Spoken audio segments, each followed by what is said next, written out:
Megatron Ultra, what is, oh my gosh.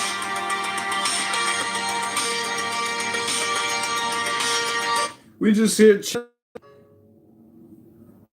Taking down the Transformers, them bots, those damn robots. Excuse me? Taking down, oh my bad, I forget you're a robot too. Yeah, you better watch what you're saying when you come into motherfucking Megatron Ultra talking shit about robots. My bad, I forgot. You're Man. also a robot. I meant the other ones. Talk about disrespect. Is that how you generally introduce yourself to a fucking talking killer robot? I'm telling you, I just blurt shit out to people all the time. Jesus, dude. I would never go into a killer talking robot's house and talk about killing killer robots. Like, that's just me. But I'm Megatron. Right. I take it back. Can I have one chance? It's too late. We've already issued your end of life operation instruction. So unfortunately, you might stay alive, but I didn't count on it. Well, what if our friends went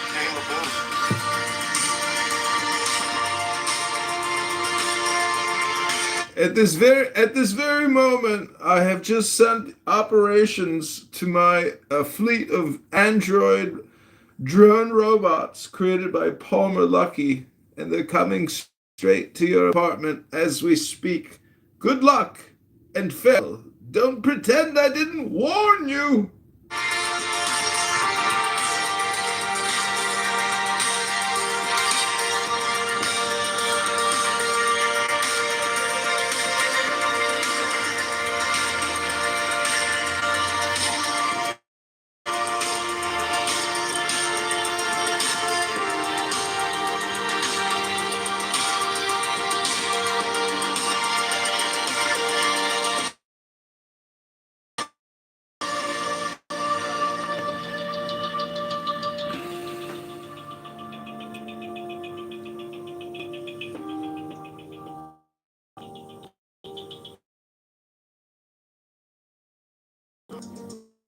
You're still here, Raz? I thought I gave you fair... You're still here, Raz? I thought I gave you fair warning.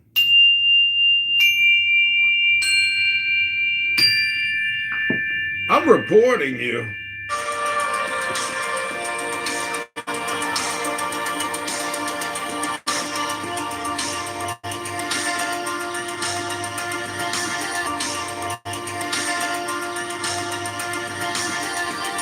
I know you are also the R word. And so I've got some more bad news for you that,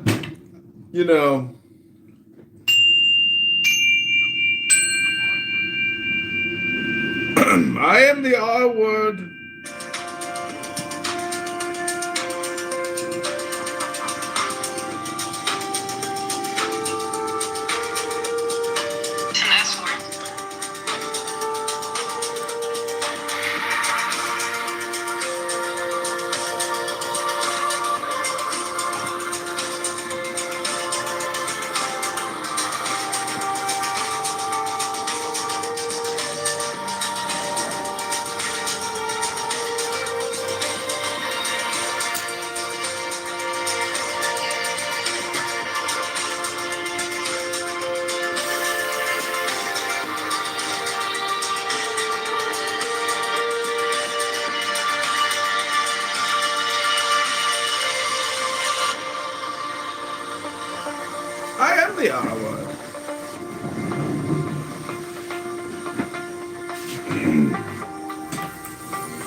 stay alive, but I wouldn't count on it.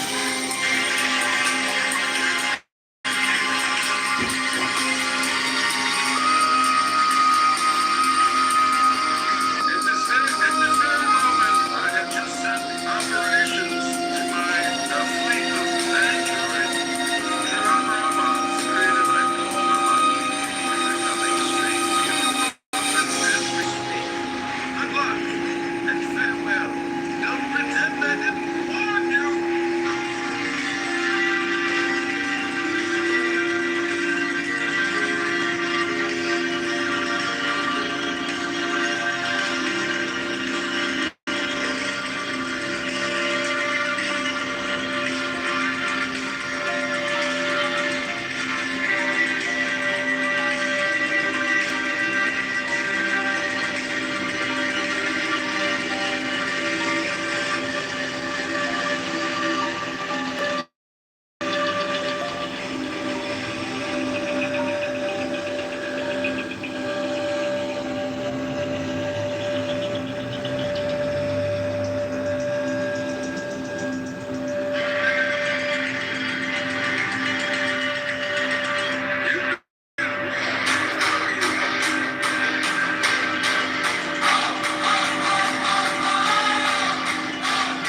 Smile, we don't say let's party.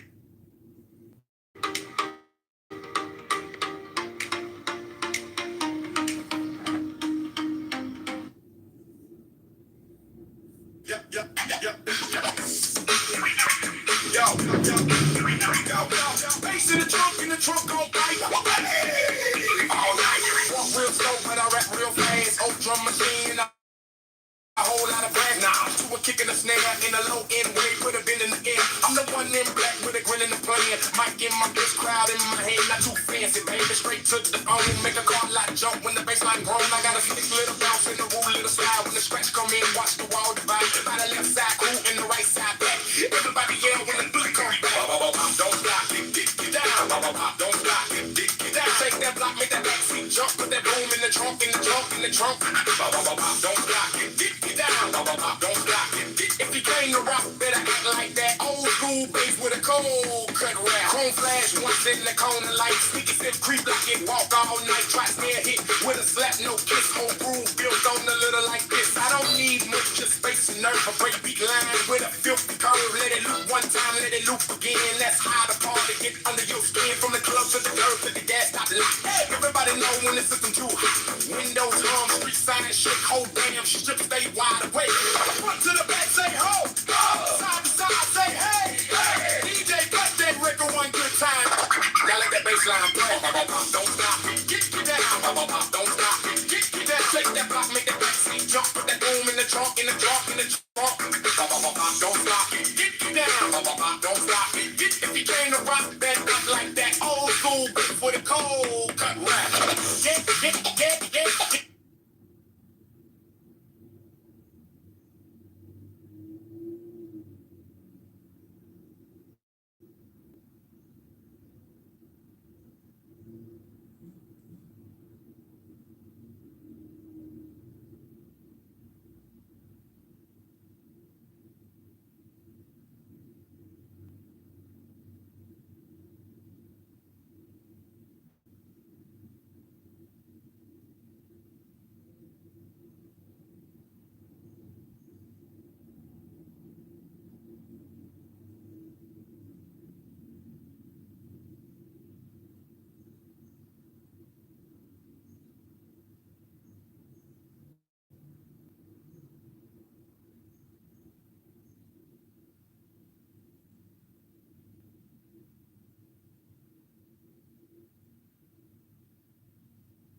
Uh-oh, the king is removing Megatron.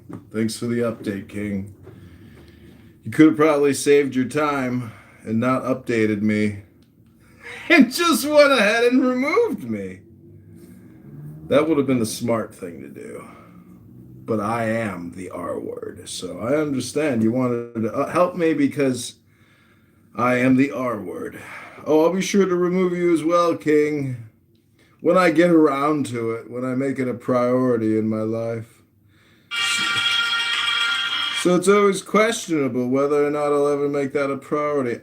I'm not optimistic on that prioritization, but this is Megatron.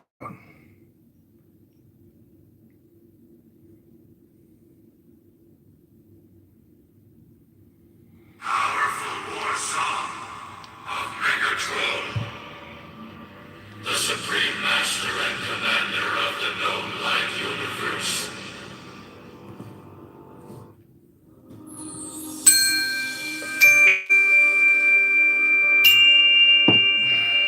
But you, who have defied the law, you who have conquered by subtlety your force, I am the God who giveth all.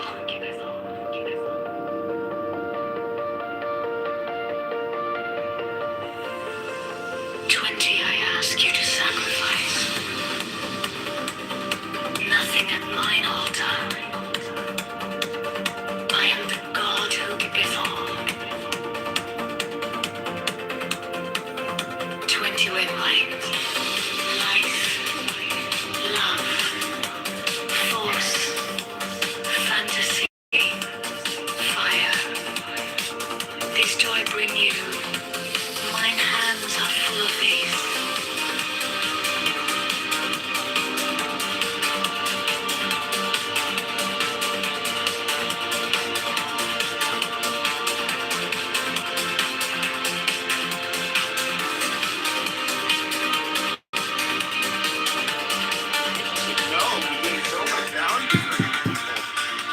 Like we were supposed to pretend, and if we don't, you know my hold background. on. You know my background. Hold on. And if we don't pretend like that's the truth, then we're somehow being anti-Semitic. If we're not all for going, to war, which obviously will benefit Israel, like it's anti-Semitic. Fine, just suck my fucking dick. I don't give a fuck. I mean, they call it anti-Semitic all fucking day. And that's the reason why they're losing so much fucking support. And they call us the woke right. But the funny thing is the woke people were the ones that were trying to cancel everybody and cry and bitch and scream. Because they're like, it's racist, it's anti-Semitic, it's homophobic. And you get basically the Jews on the right that are doing the exact same thing. You must condemn Megyn Kelly and Tucker Carlson and it's the same shit. You're right if you don't buy into all of my Jewish bullshit. Yo, excuse me, Pep, check your back channel, bro. I agree with you, bro. Like, obviously, that kind of hypocrisy needs to be called out, but it also needs to be understood. Yeah, you heard that, Pepe? Check your back channels. Yeah, he heard you. He's not going senile yet. You can't hit me with that? I didn't get a back channel. Hold on. Jesus, bro. This app is not professional at all. How did this app happen? I said, excuse me, my beloved. No, bro. Like it's a low command. Like it's just not even worth the time. Like anyways. Yeah. Just stop. Hate the game. Don't hate the player. But when we tell you about the game, you start defending the game, and you're like more zealot about maintaining the game than your own interest. When we tell you like this liberal capitalism doesn't work, you know why? Because there's always going to be some more tightly netted privileged demographic that can out conspire you and end up reaching the top. Humanity is a marvelous creature. It can somehow, with enough time, beat anything. That's just the facts. Are you saying nature wins out? Exterminate them all. So, Otherwise, they're gonna come back. Pepe, I'm just wondering, when you say Israel's not our friend, whose friend are you talking? Are you talking about America? Yeah, America is. Why isn't Israel America's friend? I view Israel as being a terrific friend for Israel. Best buddies. Oh, really? Then why did they have to lobby us so hard and buy up our fucking media, buy up social media, implement all of these rules, basically, or convince social Because they're the chosen people. to basically not allow you to say anything negative about Israel?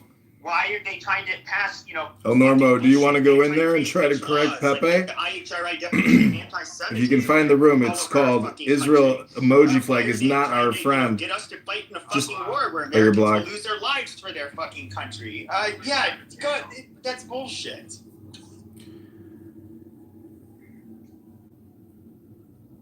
Yeah, because only Jews did that. Yeah, not a bunch of Anglo-Saxons before the war on terror. This was Jews. The things I mentioned was Jews. Okay, but when those grievances come from non-Jews, crickets. When they're coming from Jews, oh, now you notice. Do you understand? That is racism. That's anti-Semitic.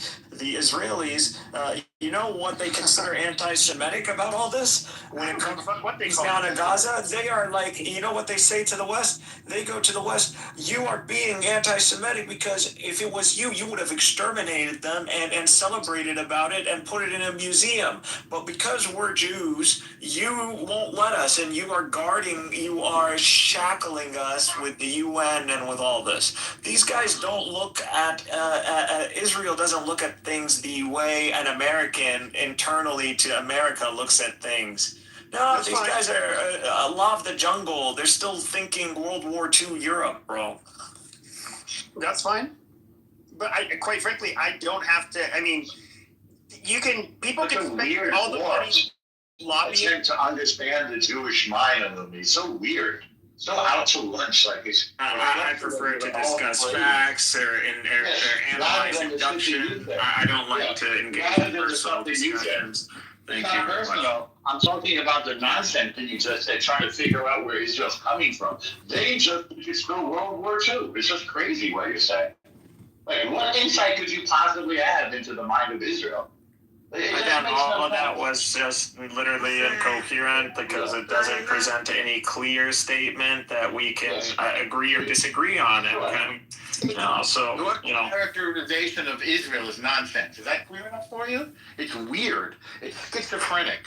That's a subjective opinion. I can't falsify that. But hold on, I want to point this out, and I had pinned in Just the. go by Israel's statements and see how they relate to anything. Is that my favorite fucking Jew? You should have been dead. Okay, hold There on. you go. This is when you enter. I hope so.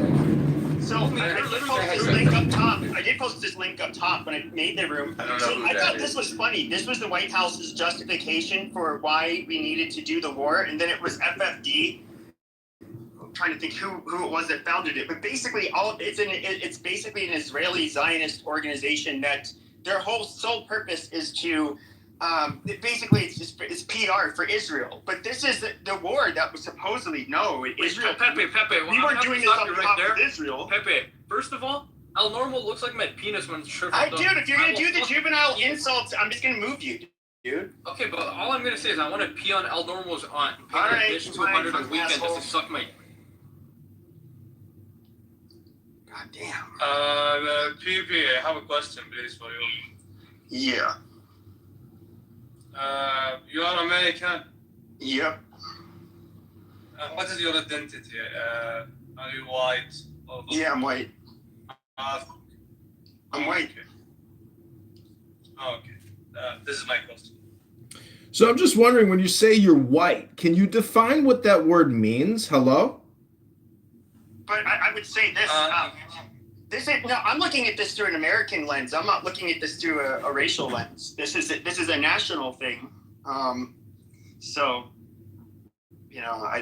Oh, so you're a Why do you nationalist. think that Trump would make the wrong decision? What would cause him to do that?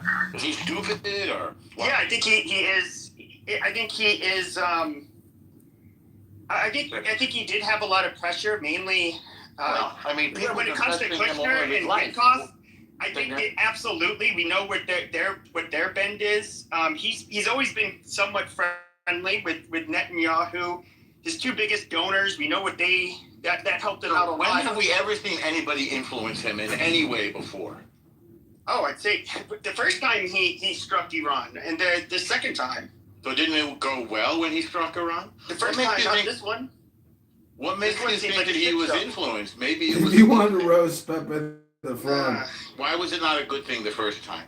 Because we all knew that they would come back and ask if there would be another pressing situation where they had to act. He had to act. He had to help Israel. Can you understand that this? And that's what happened. Several months later, we all saw this coming. Can you understand that this is a continuation of the first one? It's all the same thing. Yeah, well, that's not how it was sold to us. It was like, okay, so you don't like the way it was sold. So your disagreement is over his salesmanship. You can't do that. Can you understand, Pepe, that the U.S. has been planning to do this for over 20 years? That this is a battle plan that was planned in detail, to the granular detail, for the last more than 20. So the question is, when's the best time to do it? Oh, I would say I wouldn't have done this. I mean, I think we would have had to strike their nuclear facilities every few years, but we will have to. But as far as doing some kind of doing a campaign like this, and God forbid, well, I don't mean. I think boots on the ground. I think Israel will take it from here, by the way. In terms of those regular strikes on any attempted nuclear development, Israel will do that, not America. But what was the point in us doing this? Why did, if the IRGC is still going to be empowered, they can still shut people's internet off, they can still slaughter a bunch of people, what was the point in us doing all of this? In order to destroy and degrade, to push them back. It's the same thing when we were fighting Nazi Germany or Imperial Japan. It's not the same thing. How is it not the same? Because we were going for complete basically surrender. I mean, yeah, well, that's what Trump said he was doing. Whether that's achievable is another question. But we can certainly destroy and degrade, and that's what we're doing and have done. So what's the problem that you're seeing? This was the biggest fear I had with Trump, and I was hoping he wouldn't do it. And it was what many of us had, like I said, Charlie Kirk was alive. That was one of his main ones. And it was for a lot of us on the right, was that he would start a war. Yeah. Now, all of what was that coming out in the news then about like the results of war games and everything like that, is that it would take a very large ground presence in order to actually topple the IRGC. Well, that's the conventional wisdom. I don't disagree. But yes, and so. Do you understand that we were already so our biggest fear was that he would end up attacking, and basically the IRGC would end up remaining intact. It would look like a failure, and then if you put boots on the ground, it would really look like a failure. Americans would lose their lives. IRGC would still remain in power, but we would have blown through lives and resources, and for what? Now they have every incentive in the world to build a fucking nuke. To degrade the enemy. To degrade the enemy's ability to do bad, to bother us. And by us, I mean all of Western civilization, which is against. I mean, I would say, consider the fact that, and we've been at war with them since 1979, and that they declared this war, that they came to the United Nations, Ahmadinejad, who apparently was or was not killed in the first salvo. Apparently he's still alive. I didn't know that. He was the president when they came. I remember him. Okay, great. That's good. So you're much more informed than most.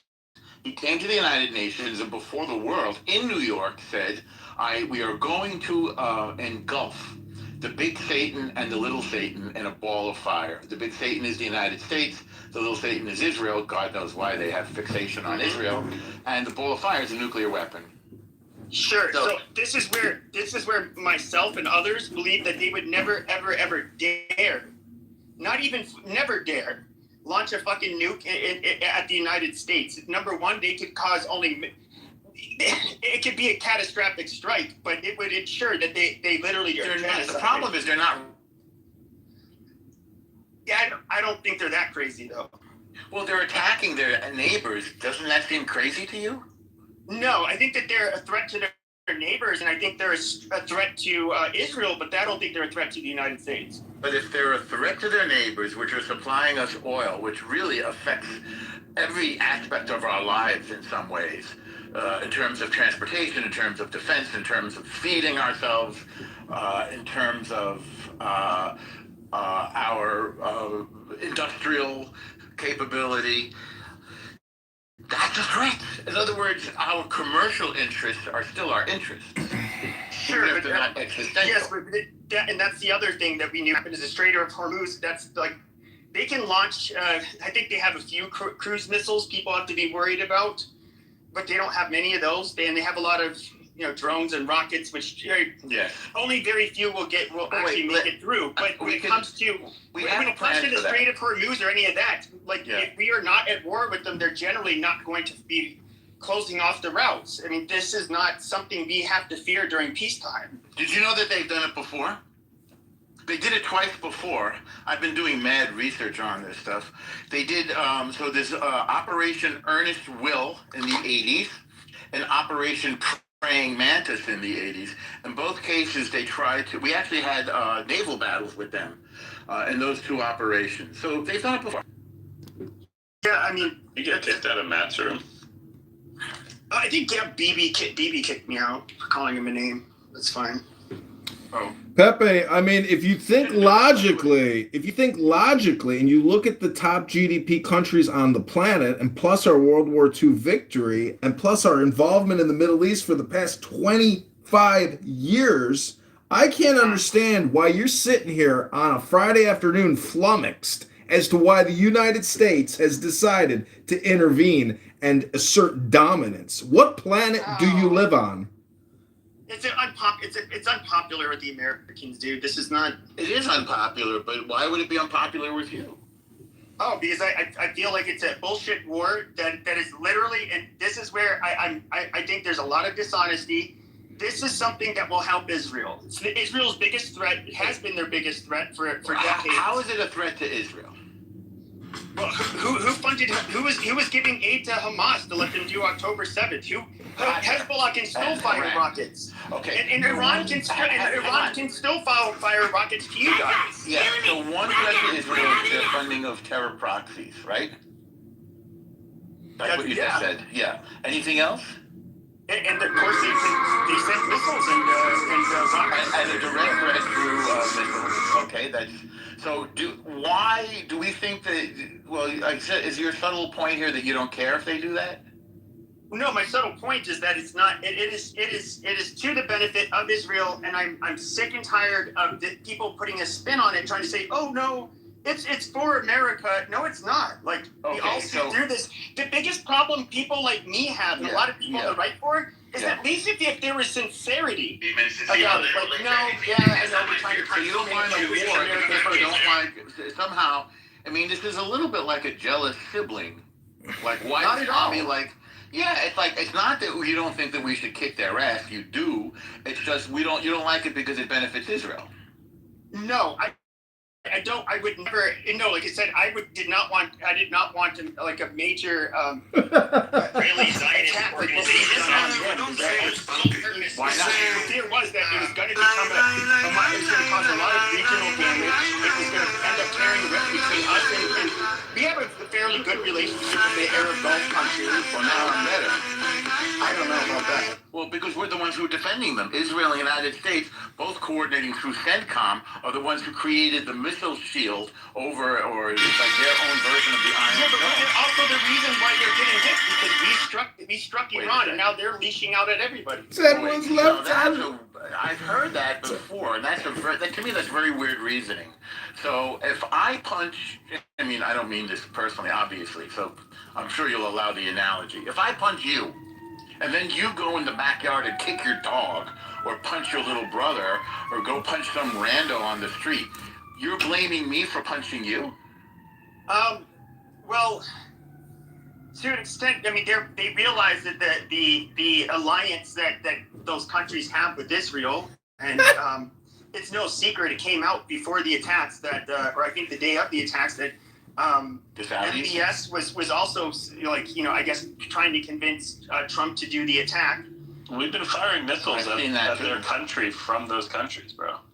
It's not like they're just sitting there neutral. But they're attacking the civilians in those countries. But they don't. And by the way, What else they are they didn't fire going to do? missiles. They didn't fire missiles until Iran struck them. We've been firing from our naval assets because we didn't want to involve them. I don't know what you expect them to do. They don't. Do you think they have any way like of I delivering said. like a stealth way of delivery and with a pinpoint accurate rocket or missile? They don't Well, have that. this is a weird question. Again, if I hit you and then you go find some rando in the street or your friend, It's not a rando. They're allies. They're Muslim brothers, and you go and hit your little brother because I punched you, and then you blame me for what you did. Well, the Sunnis are not their Muslim brothers. Well, they are and they aren't. This is the weird thing. But one thing that seems to ally them actually is hatred of Jews and Israel. And they hate Israel because it's Jewish sovereignty, and they believe in the apocalyptic coming of absolute Muslim domination of the world. It's just that the Shia are kind of more sensitive. I'm not gonna lie. There's like you see quite a bit. I think of that going on with I don't know which Israelis they are, but I mean they're pretty open about talking about wanting to be not just regional, but like a global superpower. Well, I don't know about global, but certainly we have become a regional superpower, particularly in the last few years. That is necessity. That isn't going to change. But I just certainly don't need or desire. Like Israel is not going to want to take over any Muslim country because they're mostly all bigger. And so what are we going to do? Try to rule over 10 million Arabs? We don't even want to rule over Gaza. We left Gaza, which only has like what, 1.5 million? Like Israel has no desire to rule over people who hate them. I mean, So wait, Pepe, is your complaint that you don't like the gang, and so you're basically just because technically everything can just be subdivided into gang warfare. So you're just angry with the gang, right, Pepe? No, I don't want us to have wars. This is what I sort of think. Who's that speaking now? Is that Chicago? Used to be Chicago cheeseburger. So Trump was kind of saying, you know how the Democrats love the people of color and transgender and gays and climate change and every other weird sort of kind of empty virtue signaling group of the month. Well, Trump was saying, no, I like you white guys.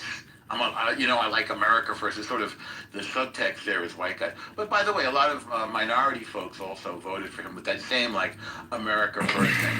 And now it's not because Trump is kicking ass in Iran, because he is. And it's not because we're not succeeding in Iran, because we are. It's just that somehow some part of them doesn't like the Jews, doesn't like Israel, and so it just bothers them that the United States is allying with Israel. Like, they didn't really object to the Iraq War, if you remember, right? Yeah, we really rejected to it, though. But that's the difference, though, is that everybody was really against the war in Iraq by the mid to late 2000s. At the end of it, even the veterans. We're fucking furious about us staying in Afghanistan for 20 years, for us trying to nation build and even invade Iraq in the first place. Because we know there weren't any weapons of mass destruction. So and we didn't want to get involved in wars in the Middle East again. El Normo, I don't think you're ever going to get through to little Pepe here, because technically he's just a professional complainer, and you can't actually fix a professional complainer. They're going to respond. I think I do get through to him, and I think I'm understanding him in a weird way. You see, Pepe doesn't understand that hold on a second. Hold on. You don't understand that Trump has Trump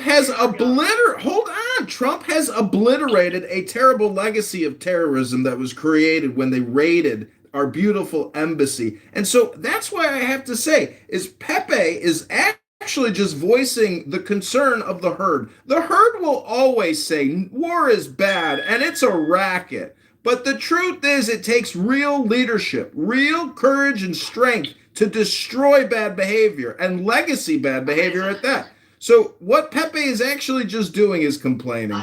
This is Chicago Mayor. I am complete.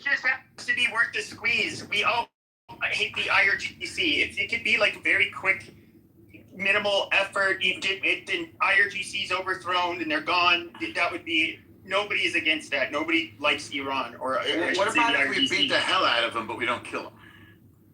I mean, obviously, my hope would be that the IRGC is overthrown.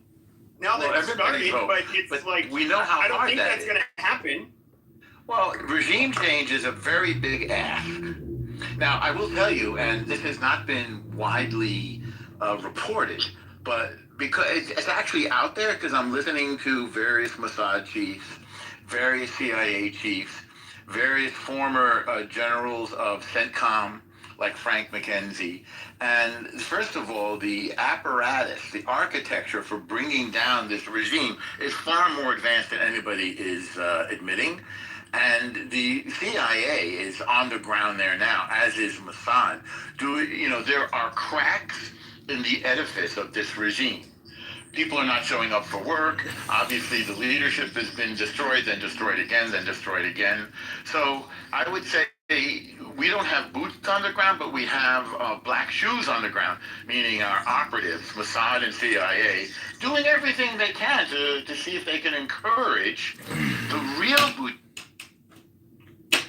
to bring this regime down. They're trying. Maybe many people doesn't know here. He's acting like the CIA and the Mossad. They are badass, smart.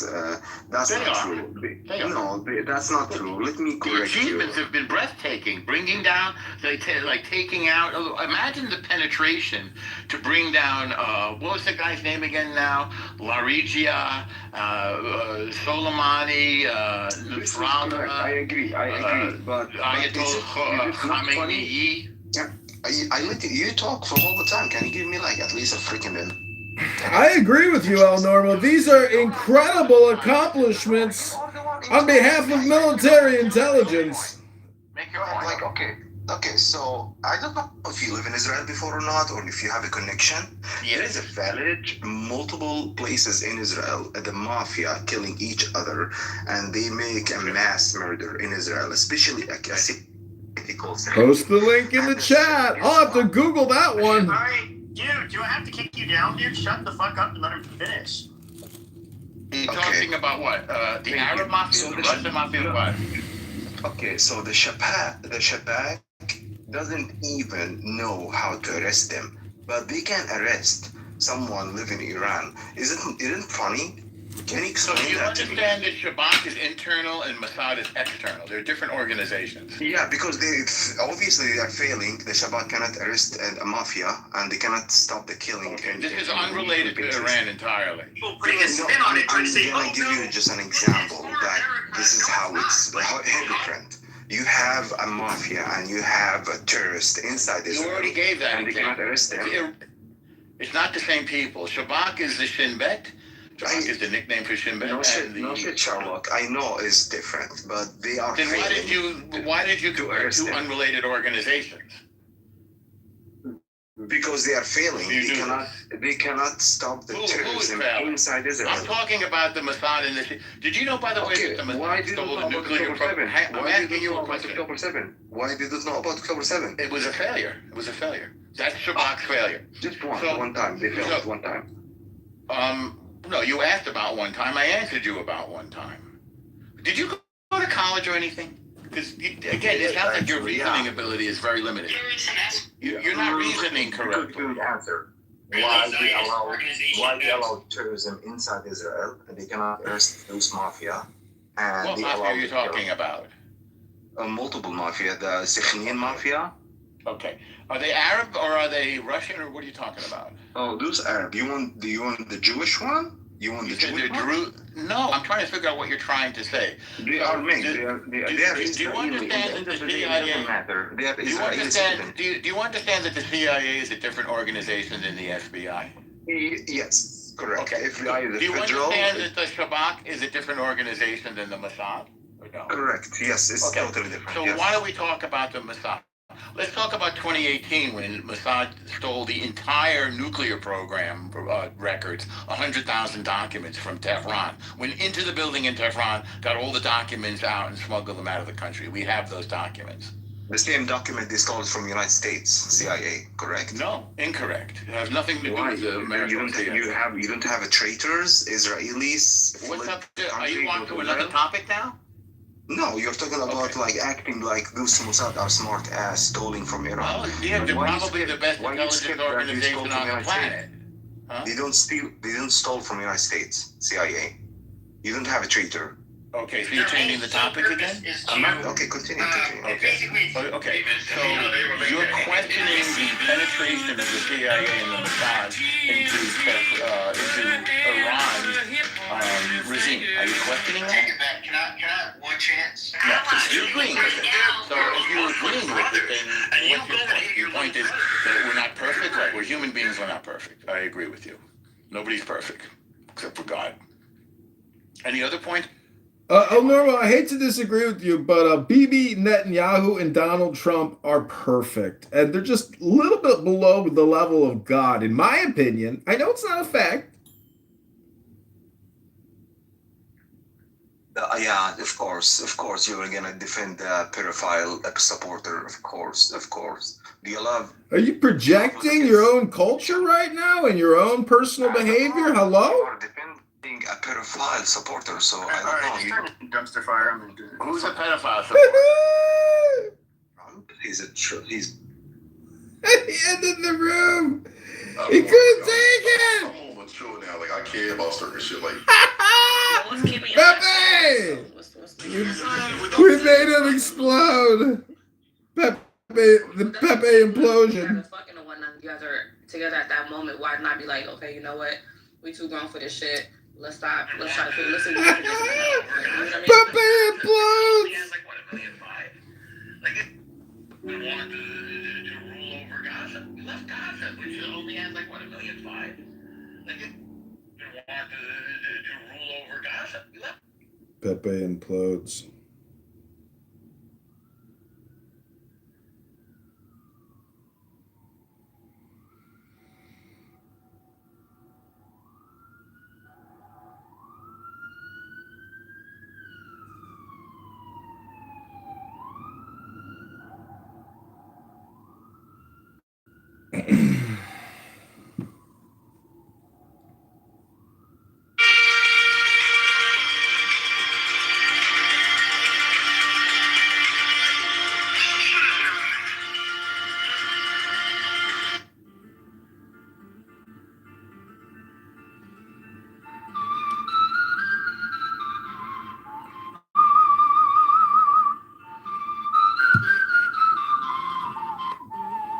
We're pissing off China.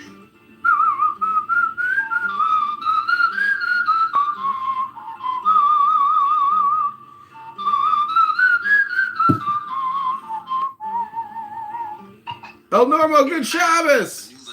Good job.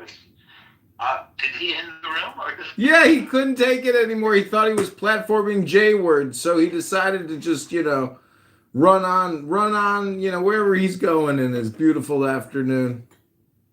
He ended the room. Yeah, he couldn't take it anymore. His brain imploded from all the information coming in. He can't deal with that. He just lives to try to antagonize and, ruffle feathers and spread hate. I don't know why you give him any kind of courtesy or respect. He's nothing but scum, in my opinion. Well, so I've stories with FBI guys, and I became friends with them, and I see how they treat their adversaries like the big mafia guys that they're arrest, and it's sort of a friendly, pokey relationship. Like, as an example, this FBI guy, I guess I won't use his name right now, but I can. He wrote a book, Joe O'Brien, and he told me that he used to buy the mafia birthday cards. And send them.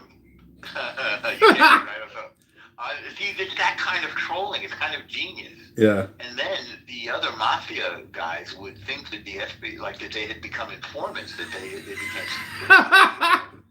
It's really nasty. And I said, so then Joe said to me, and I always bought Hallmark cards because I cared enough to send the very best. That's what he said. Another time there was a mafia guy who was following him out of a Dunkin' Donuts parking lot, and so Joe sort of blocked the entrance because the guy was pissing him off and honking his horn, and so it was a mafia guy. And he got out of his car and he took out his revolver and he pointed it at him, and he had to testify at a trial about this. Like, he could have gotten in trouble for pulling his weapon. And he said to the judge, Your Honor, I hadn't had my coffee yet. I hadn't even had my cup of coffee. I mean, these guys, so I'm trying to make an analogy to me. It's like, I'm going to deal with these guys. I want to know what's going on in their head. I want to troll them. I want to feel understand them. And Pepe has helped me in a number of, when I was trolling Soren, Pepe got in there and helped me. We became like a tag team. We beating up on Yeah, I get it. We practically made Soren cry. I'm not kidding. We just beat the shit out of him. I mean, I roast Pepe, but I don't, actually personally hate him. But I just hate that, he's using his life. That's my critique, as an artist, to say I'm just critiquing his artist, that I just wish he could brand it, and make himself a comedian. Call himself Pepe, King of Comedy. Just brand it for what it is, but don't, the way he frames everything is Jewish hatred. It's horribly obnoxious. And hatred of black people. Did you see the King of Comedy movie? I did. It's genius and funny, yeah. It's genius. And a clip came up on my YouTube feed a couple of days ago, and I'm watching both Jerry Lewis, which is it's an amazing performance. It's genius casting on Scorsese's part. I think he wanted Johnny Carson, by the way, and Johnny Carson declined. But Jerry Lewis was a real actor, actually, amazingly. And Robert De Niro, with a role, he's never played a role like that again. A sort of a nervous, fidgety, kind of jokey, loser, but with a weird kind of will, to kidnap this guy. And he's wearing these goofy glasses. Yeah. The movie really, really holds up. Yep. And I took my kid to see The Joker, which you probably saw with Joaquin Phoenix, right? Yep. Okay. And then I said, okay, I can't believe this film is really unbelievable. We both loved it. Todd Phillips was there. So I sent Julian to go talk to him. And Julian was 15 and said, oh God, are you recording this phone call? Yeah, I'm live. On what? On YouTube. On Clubhouse. Okay. Anyway, so I sent the kid up and to talk to him, and they had a really great talk, which was kind of cool because, again, my kid was his target audience, teenagers who were into comics and superheroes. Anyway, after we saw Joker, I said, okay, now we have to watch King of Comedy because there are a lot of references to King of Comedy in the movie The Joker, and the whole idea of the celebration of these sort of losers who are looking for celebrity, it was prescient in a way that only really good art can be. I mean, look at how it sort of foretold the rise of nudnik celebrities, just name any of these stupid YouTubers who are getting all this attention. And I mean, unfortunately, Pepe is a little bit like that, right? And so are these Palestinian guys. They're lovable losers. Yeah, I mean, it's a category, but it's, one in which I like to compete. I mean, I give you credit for wanting to, communicate with them. And I think it's important, but I also think it's important to record these horribly pointless, stupid conversations, just so, because they're everywhere. And actually, Pepe isn't even as toxic as some of these hardcore rooms on X. I know we've discussed it, but they changed it from JQ Radio to CQ Radio, Christian Question Radio. But it's the same exact shtick of racist, extreme hatred, and insanity. So I don't know. I mean, I want to help people. I want to help people stop. I want to help people stop being their own worst enemy in terms of the content that they're creating, because it's got to be like living in hell. If all you do is create hell in your conversation, your life is hell. And I don't know if these people can even admit it. that they're just miserable and unhappy, and they're doing this to try to fill their own, lack of joy in life. So it's pathetic, and that's why I like roasting them. I have a different question for you. Why did people get idea somehow that the FBI was investigating you for that other how did that lie start? That was Jay Breska, because he was salty that he gave me like a couple $100, $200, $300, whatever he gave me, and he was just salty. So he came on Clubhouse, dropped his little lie to try to make himself feel better, that he felt like he wasted his money or something. But that was all Jay Breska. That was his final little F you, I guess, to me for roasting him all the time. He just came on Clubhouse and he's like, yeah, 2 weeks ago, the FBI showed up at my front door and they said, hey, were you the #1 contributor to John Kitover? Because we had investigated him for, this. So he says, then he came 2 weeks ago. It's like, oh, really? 2 weeks passed by and you just came online to tell everybody. Okay, Jay. That's just his shtick. He's a race-stirring hypocrite. And, he's obnoxiously, I know you've met him, but that's what he does. He creates these white... I don't agree with your characterization. I like him okay. I think he's... listen, I respect human beings for where they are. Nobody's perfect, and I don't agree with your characterization. It's just my opinion. I don't really, I like you, but I'm just saying, I thank Jay Breska for giving me the money. I had an incredible steak dinner, fish dinner, stayed at a hotel, got signatures. I would buy the guy dinner. But I'm just saying that that's where that bullshit came from. But he's not the only bullshitter. A journalist who does fake news here, he put that blurb saying that allegedly John Kitover committed widespread fraud. Allegedly. And that alone to me is, obnoxious. But I have said my opponent has committed fraud, in the trillions. So it's like, am I going to get upset because some fat loser with a herpes sore says I committed fraud? No, I'm not going to. I'm just going to talk shit about him in the same way that he talks shit about me. Nobody's going to jail or getting arrested or there's any kind of lawsuit or jury trial. It's just all fucking online bullshit, El Normo. All right.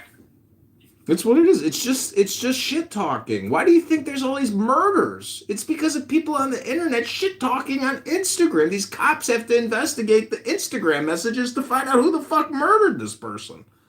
It's online beef.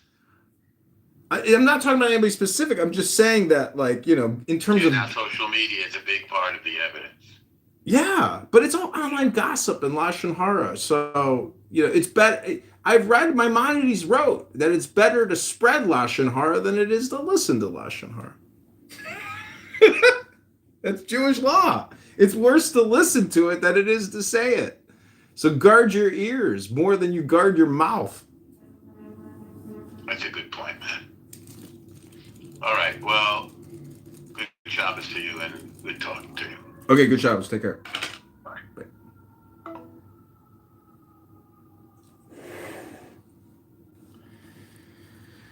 Ribono Shalom. Okay. I had the excuse, but even then, I'm not even in here like that. If you look, you can see I'm like 1 or 2 rooms. That's it, right? So then you do whatever you need to do. I see them all next lesson. But I get it, And then you got some people, I guess they got a thing now on here where you get paid, that you can get paid or something like that.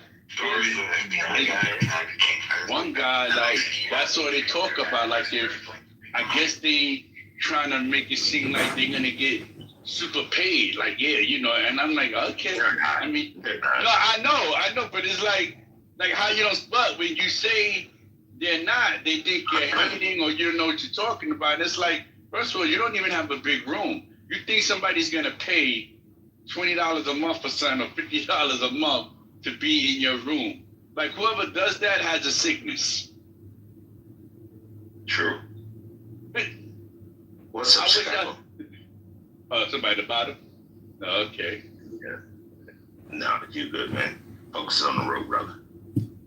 Oh, yeah, no, I'm good. We're pissing off. Now I'm just pinging people in there. Yeah, it's bullshit. Well, the money thing on here is stupid because if they just actually made it like a tipping thing, or even like it's just so stupid. They do everything, in a way that makes it inefficient or actually usable. So their product innovations, whether it's a monthly subscription or gold coins, they're never going to make it off of that. But they're already making it off of just selling all the data because the government wastes a huge amount of money buying data from stupid third-party data brokers that buys this app's stupid fucking useless data. Right. That's funny that you say that because the data or the information, they have it from other platforms. Like if we on other stuff, whether it's Facebook or just your credit card, right, which they sell, like you bought my name, 10 times for like, you know what I'm saying, from different places. So it's like, that's recycled.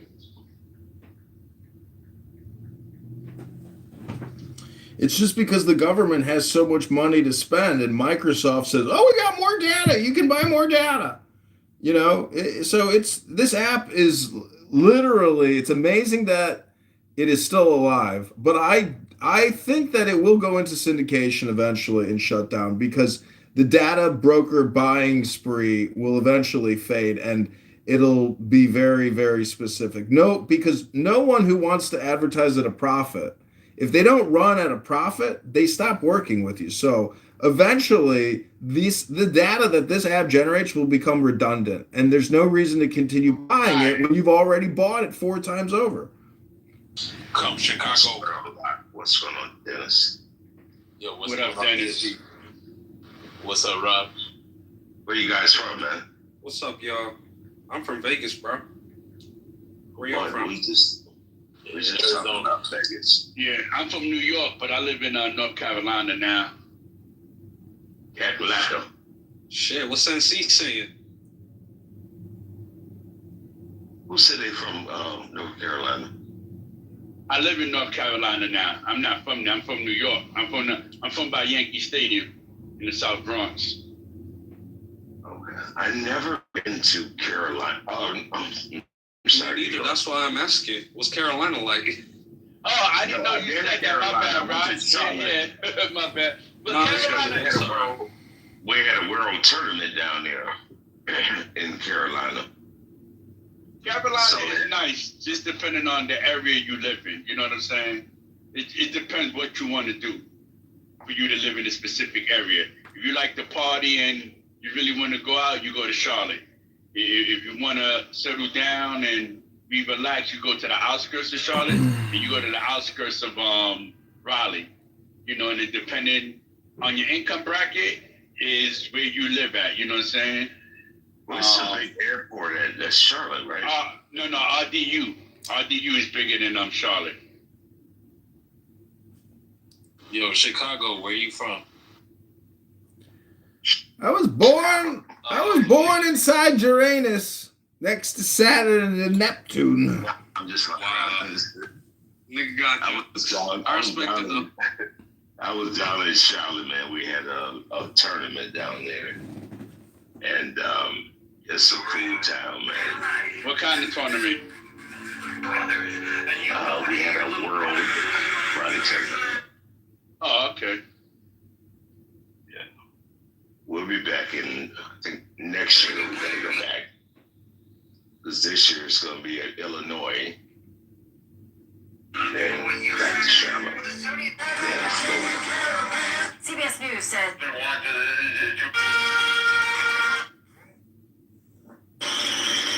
That sounds real cool, bro. That sounds real cool. Yeah, we do some dope shit, man. Wish I got to do some shit like that, man. Get your head some car and drive. Shit. Nah, I'll be driving too much any goddamn way. It's my You're a truck driver? Nah, man. Me and my family, we got an auto shop. We do like classic car restorations from the movies, spoilers, all this sort of stuff. We got a custom auto shop, so we be in. And where you from? Vegas.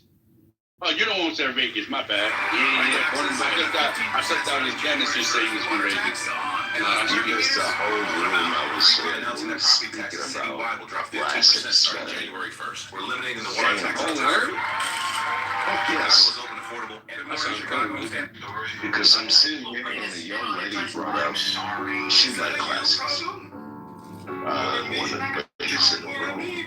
I started talking about mine, which I had to recover and start all over. Because I just got tired of it and sold everything. Like fries with that. I said shit the next one. Then I'm getting 72 shit. I usually get the number 6, which is 2 cheeseburgers. That's what I got right now, man. I got it.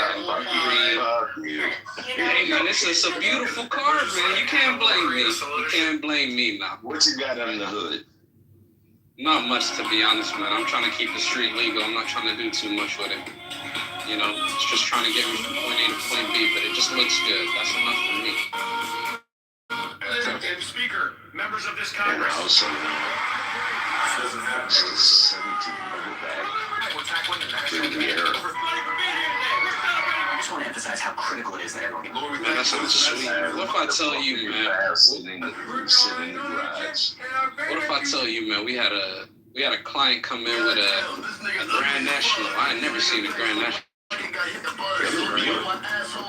That was in pristine condition. And he wanted us to do some work on it. And I was more than happy to. I just never seen it. And I've always seen a couple of Grand Nationals in and around town. But I never seen one that was just, how do I say it? I would drive this car, right? It just needed some extra stuff. New rims, sound system, you name it. But it was door panels. No, they didn't have any door panels. It was the back that was 6x9s. That sounds good. It was 6x9s in those. Yo, you gotta show me some work, brother. I was Come around Broadacres, man. That's where we located. I would ship my shit out and give you The mama said she think that I'm a thug. Hey, that's right. Nah, it's all right, man. We giving out deals, man. Business is booming. I'll tell you what. I'm very happy. You know what it is? Some people might look at me as a bit fucked up for saying this, but I'm really happy ICE is in town. Because they are just fucking up everyone's cars. Breaking news. They are doing high-speed chases like it's GTA. They fucking up What just happened in Washington we're has getting the a lot of entire business. country talking. Well, we're gonna do this. What we're gonna do? We're gonna put something up there. We're gonna ping 5 people in. We're gonna talk some mad shit. And I would tell you that. Oh, which one was better, Grand National or the Monte Carlo? If you ask me, I'm going with the Grand National. I got to. Okay. You can do a lot with that car, I'm telling you, man. You can do a lot with that. Monte Carlo, I'll say this, man. It's a little bit too, how do I say it? A little bit too old. That's a car I would drive if I'm trying to get off the grid. But the Grand National, that's how I roll up into the city. Well, what year? You go at 84, 85. I'll go 85. I'll go 85. Okay. I like the body of it, that's why. They had it too. You know it. You know it, man. But I feel like I know what the fuck I'm talking about. you know it. I'm not gonna run my mouth. You know your shit, man, but sorry to derail the conversation. We're going into the cars and stuff like that, guys. Nah, You're going into the cars and stuff like that. Discussion, brother. You know, it's an open discussion, but I don't know what we were talking about. We're talking about the government. I'm like, ooh, this is a real conversation we got going. No, I don't want to go in. Guys, I don't want to go into religion and politics. We just hanging out, man. Just chilling. because you're gonna have a whole lot of idiots gonna say some stupid shit, and it's gonna be a racial conversation. No, I'm not doing that shit tonight. Is that a you problem? Or a me? Yeah, now y'all talking about y'all classic, yeah, y'all talking about y'all classic cars. I'm not into the classic cars. Like, I could look at them, but I don't never care to own any of them.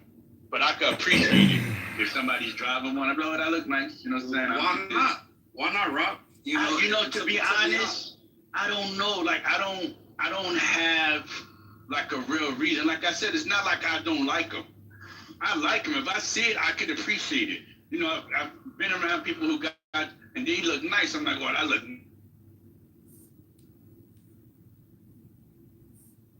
I told you what I know more or less about the guy. He's a postmodernist philosopher, and he debated postmodernists. And I don't do that. The enemies of my enemy. Basically, aneurysm or brain bleed and stuff. So you went on about his whole story. I heard you just say Southern slur twice. I didn't hear you say drunk. My bad.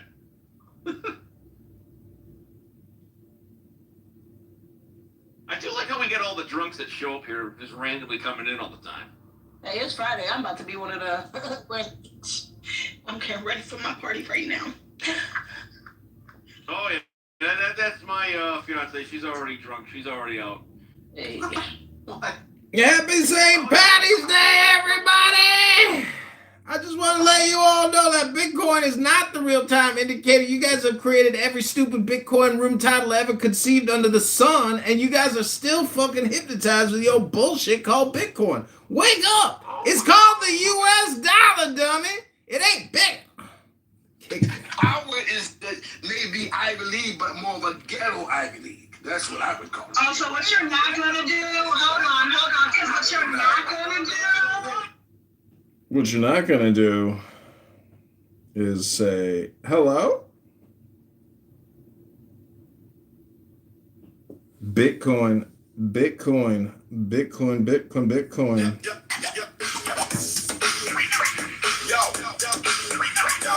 Bass in the trunk on bike. All night. Walk real slow, but I rap real fast. Old drum machine and a whole lot of bass. Nah, strip that down to a kick and a snare in a low end way. Put a bend in the air. I'm the one in black with a grin in the player. Mic in my big crowd in my head, not too fancy, baby. Straight to the bone, make a car like jump. Dennis. Bounce in the room, little sound. The scratch come in, watch the wall divide. By the left side, move in the right side. By the air, with a bullet going back. Don't block it, get down. Don't block it, get down. Take that block, make that back seat jump. Put that bone in the trunk, in the trunk, in the trunk. Don't block it, get down. Don't block it. If you claim the rock, better act like that old school bass with a cold cut rap. Chrome flash once in the corner light. Speakers in creep like it walk all night. Try snare hit with a slap, no kiss. Whole groove built on a little like this. I don't need much, just space and Powerful war song of Megatron, the supreme master and commander of the known light universe.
I heard that. It's alright, no level up for you.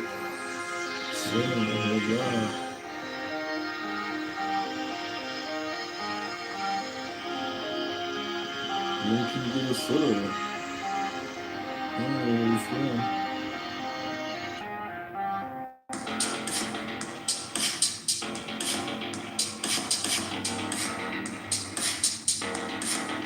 That's what they've been doing, fam.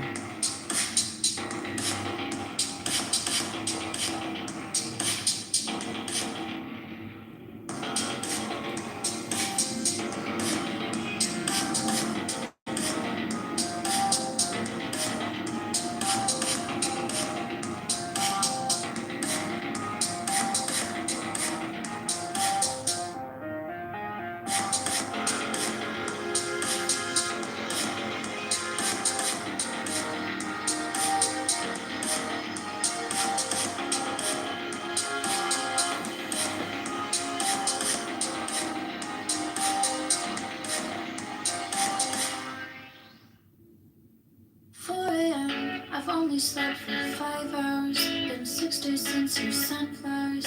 There's 7 reasons I shouldn't go back to you. I know. I told you on the 8th that I wanna break my take back. That night I watched you cry. My eyes were dry, but I hope you know.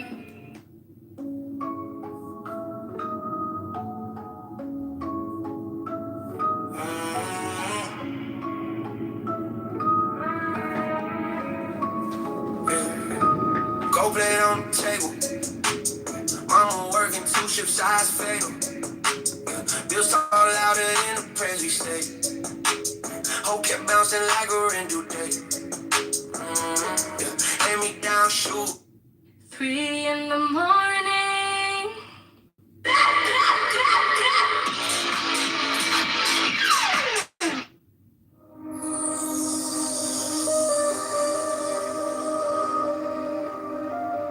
But you, who have defied the law,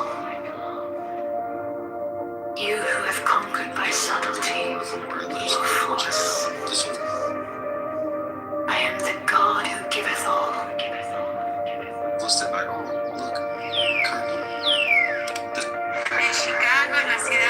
Twenty, I ask you to sacrifice feeling. Nothing at mine altar. I am the God who giveth all. 21 light, love, force, fantasy, fire. These two I bring you. Mine hands are full of thee.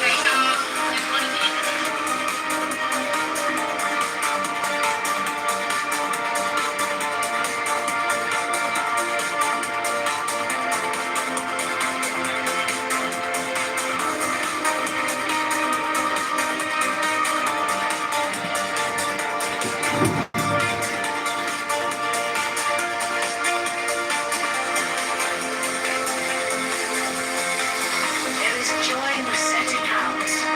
There is joy in the journey. There is joy in the goal. 20 feet.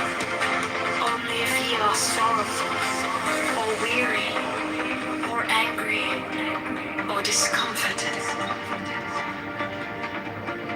then ye may know that ye have lost the golden thread. The thread wherewith I guide you to the heart of the groves of Eleusis. My disciples are proud and beautiful. They are strong and swift. They rule their way like mighty conquerors. 25. The weak, the timid, the imperfect, the cowardly, the poor, the tearful. These are mine enemies, and I am come to destroy them. This also is compassion, an end to the sickness of earth, a rooting out of the weeds, a watering of the flowers. 25. Oh, my children, ye are more beautiful than the flowers. Ye must not fade in your season. 28. I love you. I would sprinkle you with the divine dew of immortality.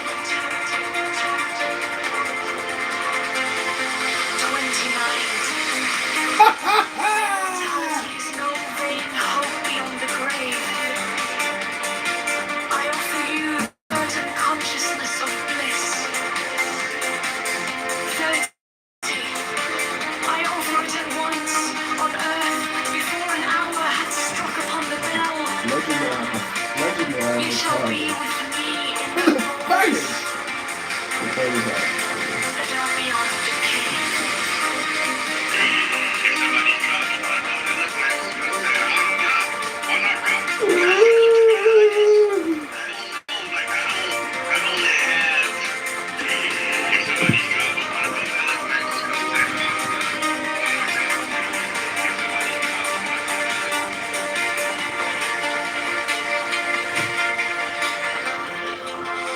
There's alarms here. They conjure you tenderly to take great care of him. Perhaps he is consumptive. Is your life time? And I am come against sorrow, against them that seek to They will be like, you got a few screws loose, don't you? And I'll be like, I do. 11 I pour you lustral wine, that giveth you delight both at the sunset and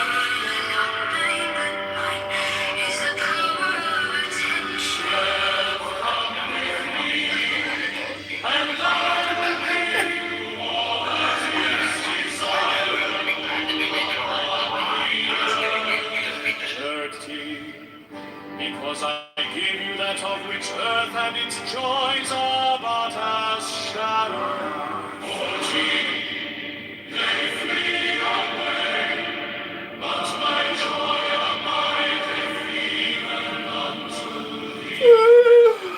15, This is first quantity of 25 myself beneath a mask, I am a black and terrible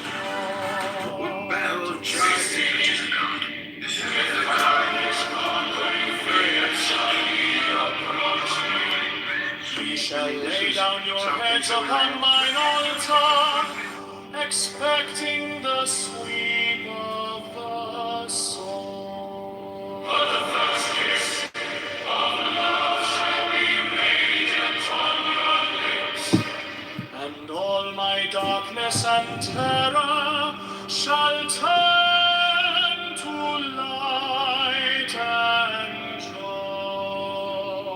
18.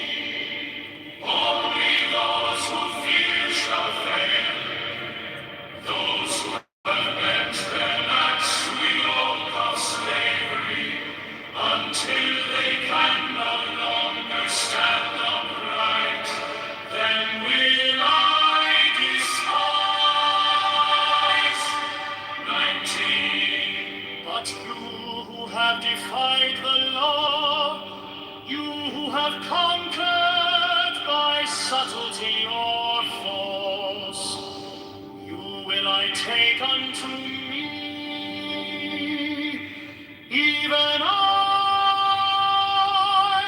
will take you unto me. 20.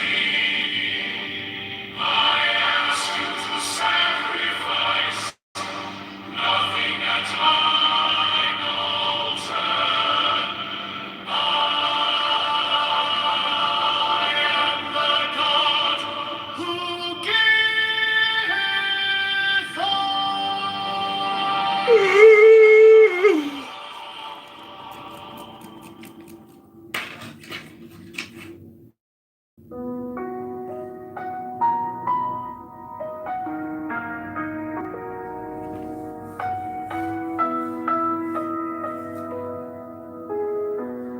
In the name of the Lord of Initiation. Amen. When I fly and I alight as a hawk, of mother of emerald are my mighty sweeping wings.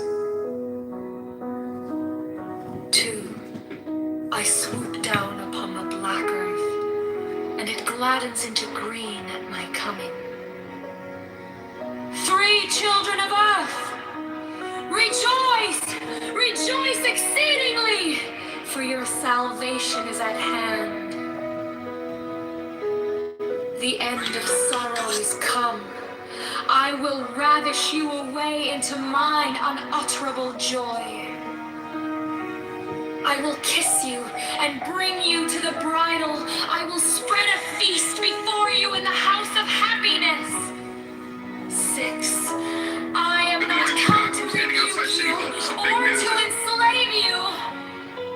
heaven, I bid you not turn from your voluptuous ways, from your idleness, from your follies. But I bring you joy to your pleasure, peace to your languor, wisdom to your folly. 9. All that ye do is right, if so be that ye enjoy it. 10. I am come against sorrow, against weariness, against them that seek to enslave you.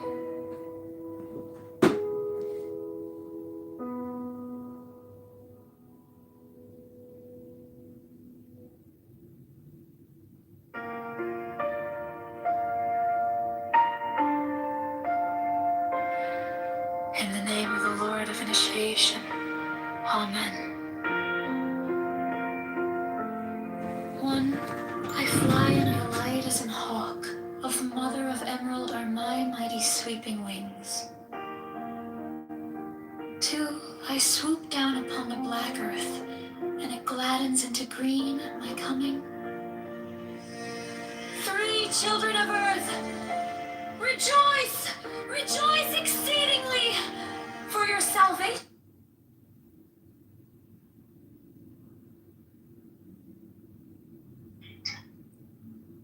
Honesty, man.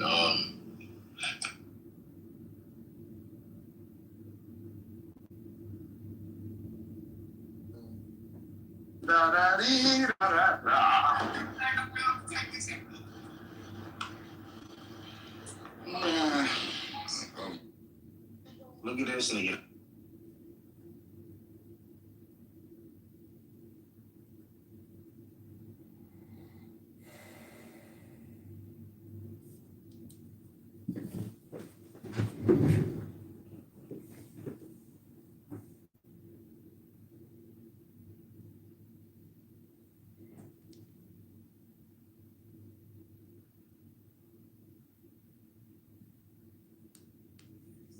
Vice, nothing at mine altar. I am the God who giveth all. 21 light, life, love, force, fantasy, fire. These do I bring you. Mine hands are full of these. 22. There is joy in the setting out. There is joy in the journey. There is joy in the goal. 21. Only if ye are sorrowful or weary or angry or discomforted, then ye may know that ye have lost the golden thread, the thread wherewith I guide you to the heart of the grooves of Eleusis. 24. My disciples are proud and beautiful. They are strong and swift. They rule their way like mighty conquerors. 25. The weak, the timid, the imperfect, the cowardly, the poor, the tearful. These are mine enemies, and I am come to destroy them. 26. This also is compassion, an end to the sickness of earth, a rooting out of the weeds, a watering of the flowers. 27. Oh, my children, ye are more beautiful than the flowers. Ye must not fade in your season. 28. I love you. I will sprinkle you with the divine dew of immortality. 29. This immortality is no vain hope beyond the grave. I offer you a certain consciousness of bliss. 30. I offer it at once on earth.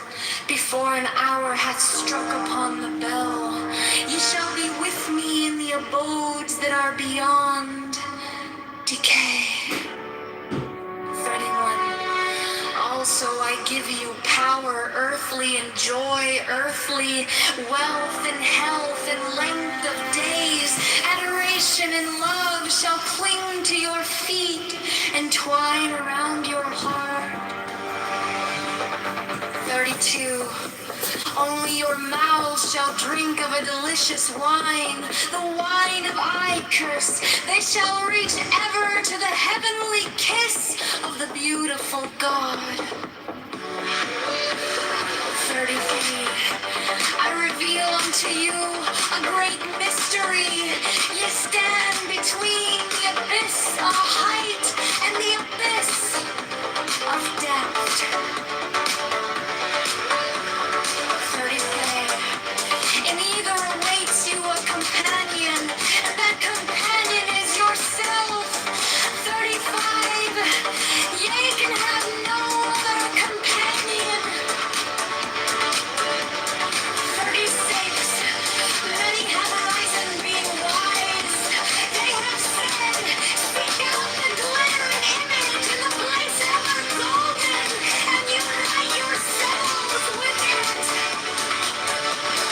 37. Many have arisen being foolish. They have said, stoop down unto the darkly splendid world and be wedded to that blind creature of the slime.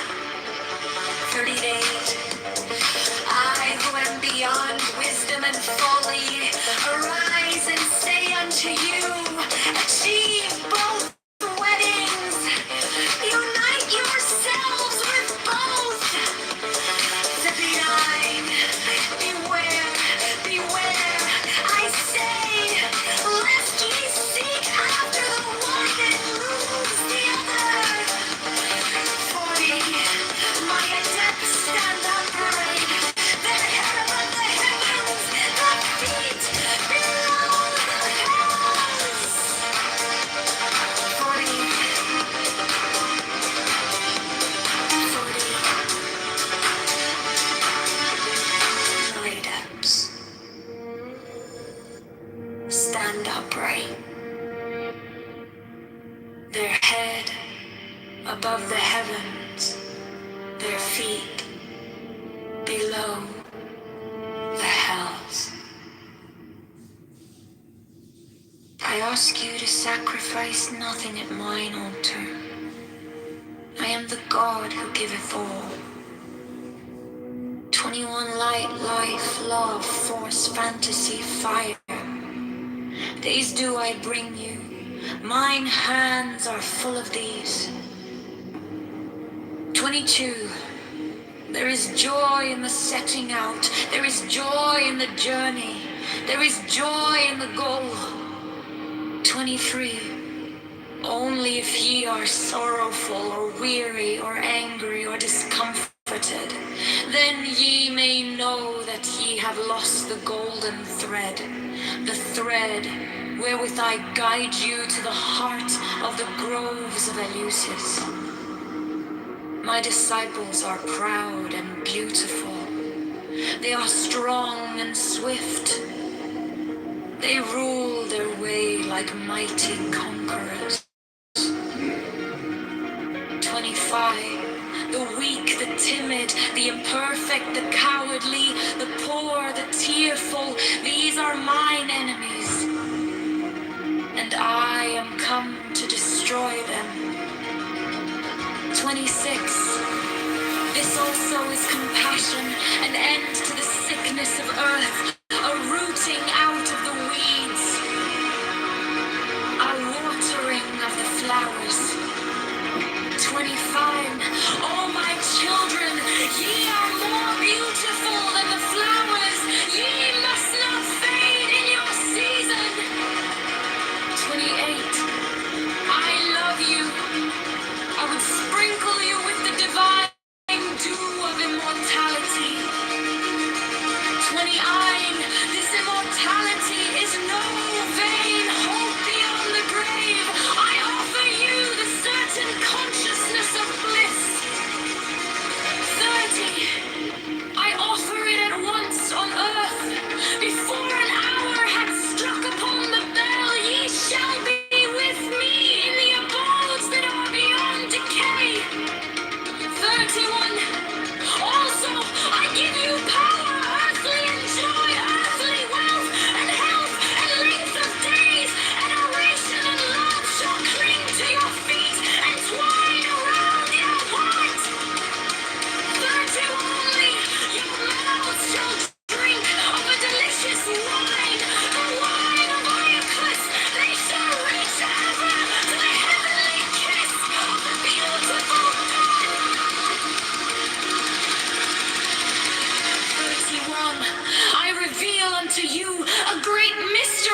31.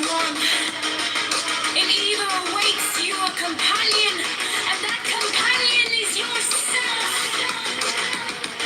31. You can have no other companion. 31. Many have arisen, being wise. They have said, seek out the glittering image in the place ever golden, and unite yourselves with it. 30 men. Many have arisen, being foolish. They have said, stoop down unto the darkly splendid world, and be wedded to that blind creature of the slime. First word, when beyond wisdom and folly, arise and say unto you, achieve both weddings, unite yourselves with both. 40 women, beware, beware, I say, lest ye seek out the one and lose the other.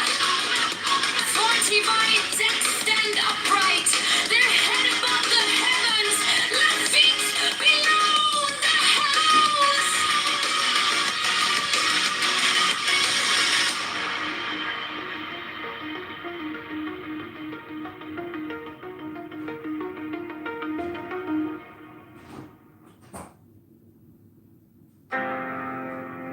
In the name of the Lord of initiation, amen. I fly and I alight as an hawk, of mother of emerald on my mighty sweeping wings. I swoop down upon the black earth and it gladdens into green at my coming.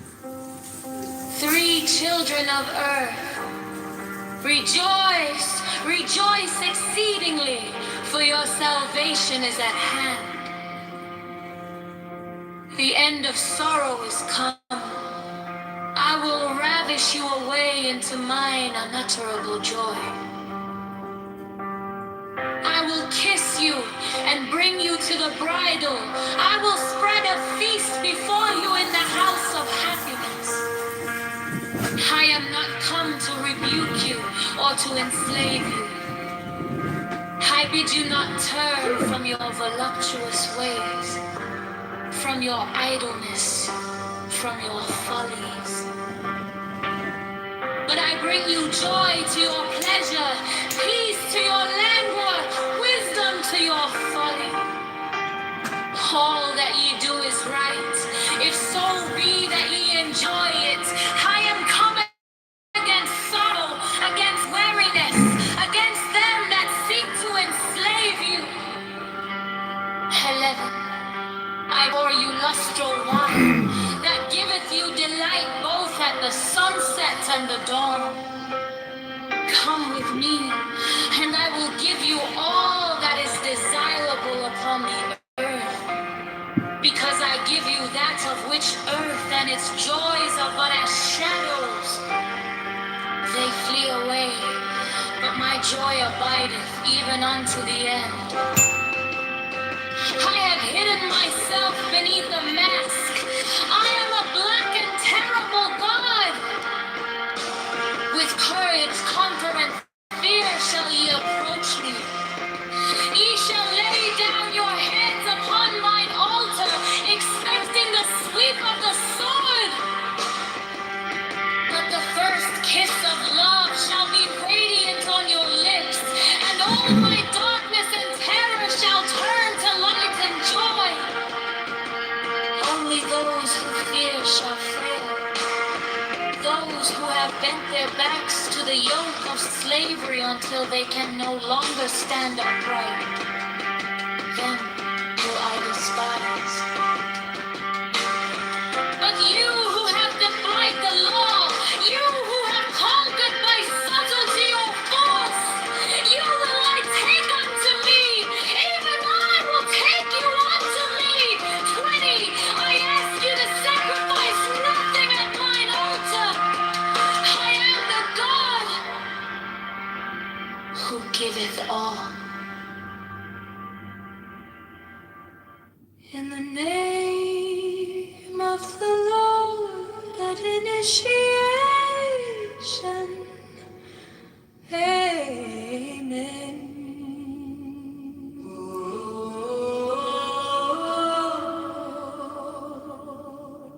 And I fly and I lie as a hawk of mother of emerald on my mighty sweeping wing. I swoop down upon the black earth, and it gladdens into green at my coming. Free children of earth, rejoice, rejoice exceedingly, for your salvation is at hand.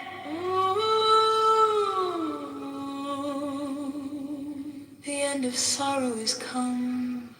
I will ravish you away into mine unutterable joy.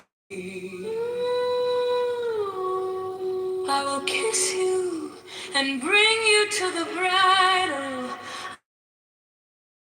before you in the house of happiness.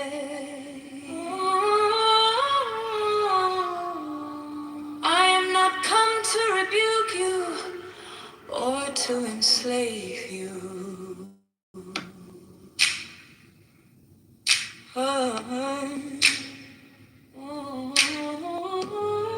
I bid you not turn from your voluptuous ways, from your idleness, from your folly.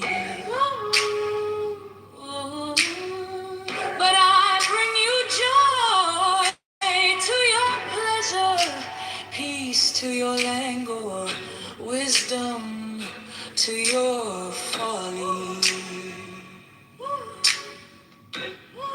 All that you do is right, if so be that ye enjoy it. I am come against sorrow, against weariness, against them that seek to enslave you.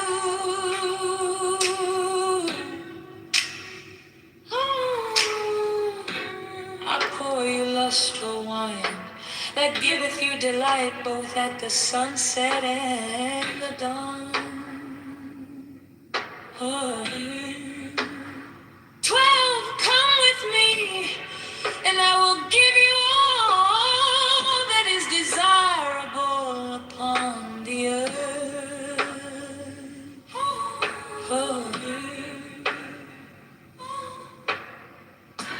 Because I give you that of which earth and its joys are but as shadow.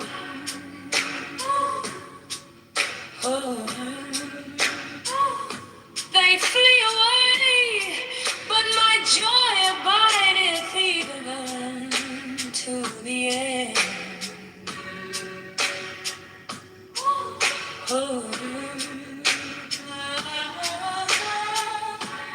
I have hidden myself beneath a mask. I am a black and terrible God.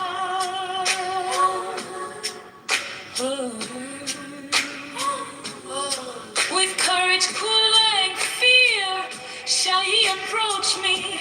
Ye shall lay down your heads upon mine altar.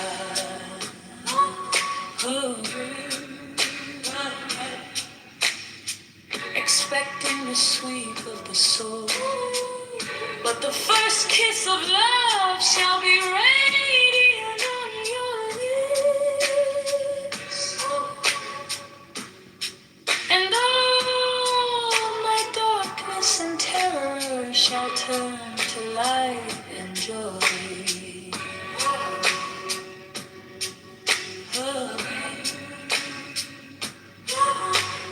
Only those who fear shall fail, those who have bent their backs to the yoke of slavery until they can no longer stand upright. Then will I despise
The deepest breath of the day.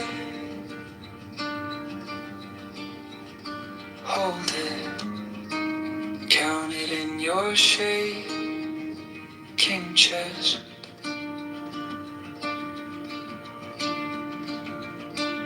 1, 2, 3, you stay.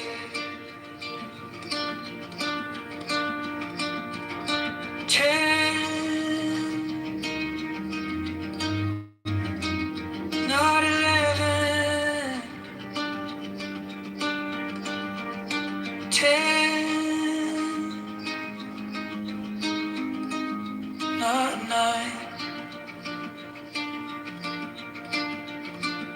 Inhale all the light, all the air, all the soil, all the light.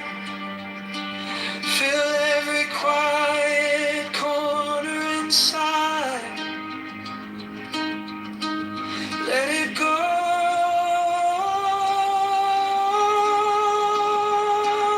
Go. Go.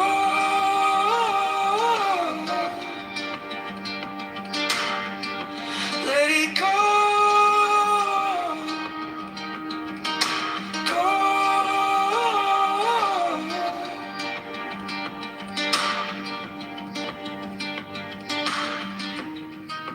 You've been saving every small regret, stuffed in the attic of your ribs. Now they're at the second stretch. 4, 5, 6. Forget.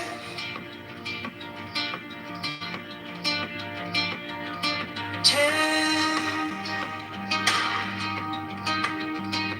not 11.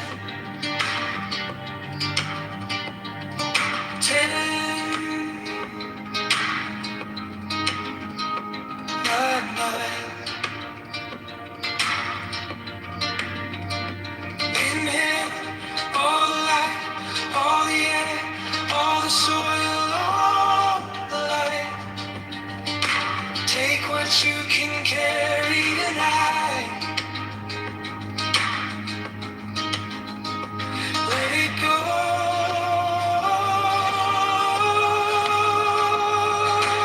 Go.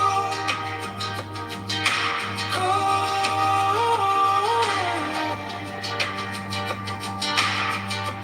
Let it go. Go.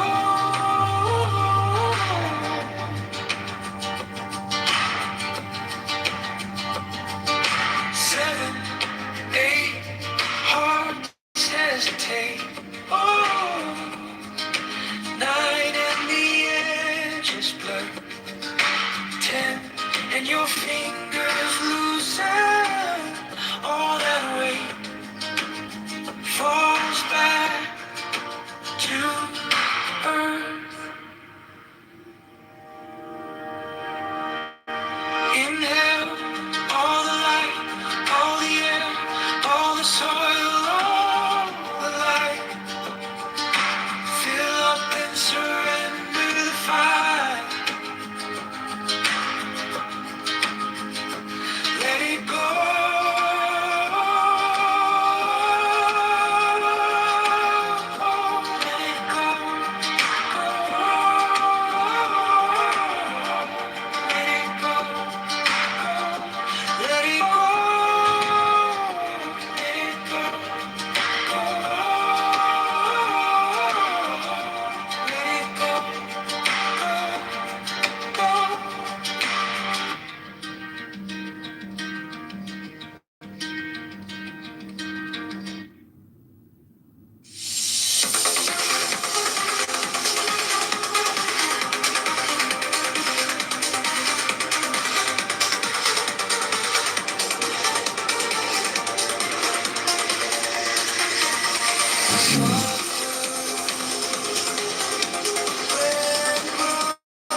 roads.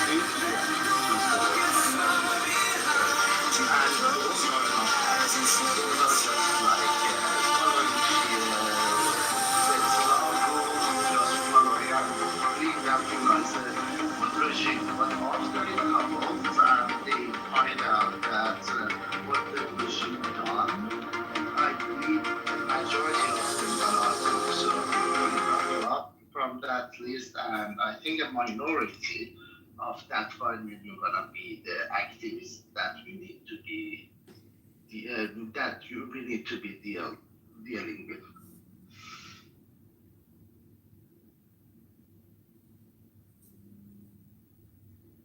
Well, good Shabbos, everybody. Rabbanu Shalom, another Shabbos miracle. We're about to liberate Iran once and for all. Finally, 40, 50, 60 years in the making. It only took one man made of orange and two giant balls of steel. Strength and courage. Massive testicles. Huge balls.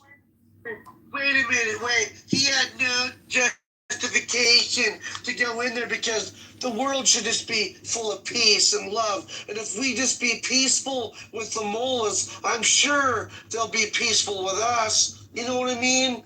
Like, you just gotta just show love and then give them money. And I'm sure they'll be friends with us. What do you think? What do you think? You think that'll work? Well, it works with Israel. I have no idea what you said on that. What do you mean it works with Israel, though? No. I'm trolling. I'm sorry. Yeah, it's okay. No. I mean, listen. I support. No, but Othello said that comment. What did you mean by that? Yeah, it was a mountain. It was Othello. It means that we give them money and they're friends with us. They don't want the money. Hold on. Though. Like, you're still going on about this misconception, and you've been educated about it so many times. You don't give Israel nothing. Like, do you understand that? Educated. What Israel?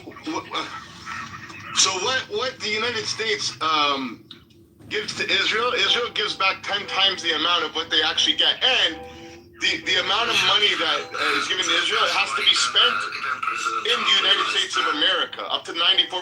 And as of at the end of this year, it'll be 100% of it. It creates jobs. It stimulates your economy. You understand that, right? And in exchange, Israel gives technology, intel to the United States of America that's valued 10 times the amount of money that's in exchange. What has any other country, what has Gaza given back to the United States of America? What has Ukraine given back to the United States of America? What have all these countries given back to the United States of America? So I want to know. You're saying that Israel has given over $300 billion to the United States of America? More. More. In what way? Oh, God. And intel and technology. Like, why would you even ask that?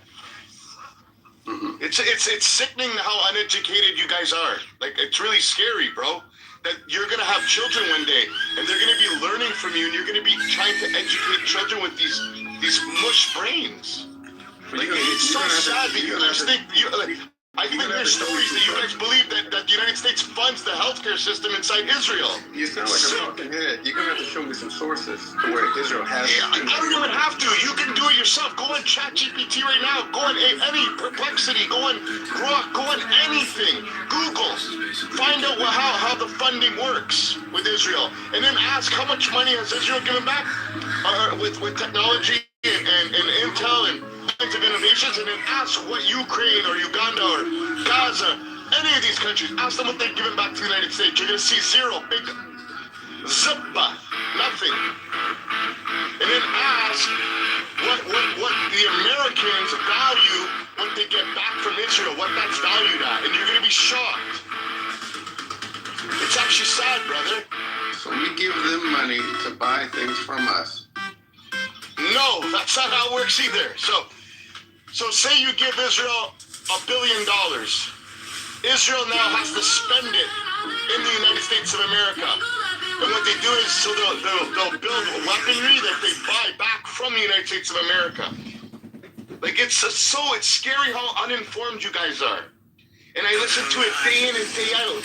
And you guys are so convinced about it. That's the scary part. You're convinced about bullshit. You can do a simple search.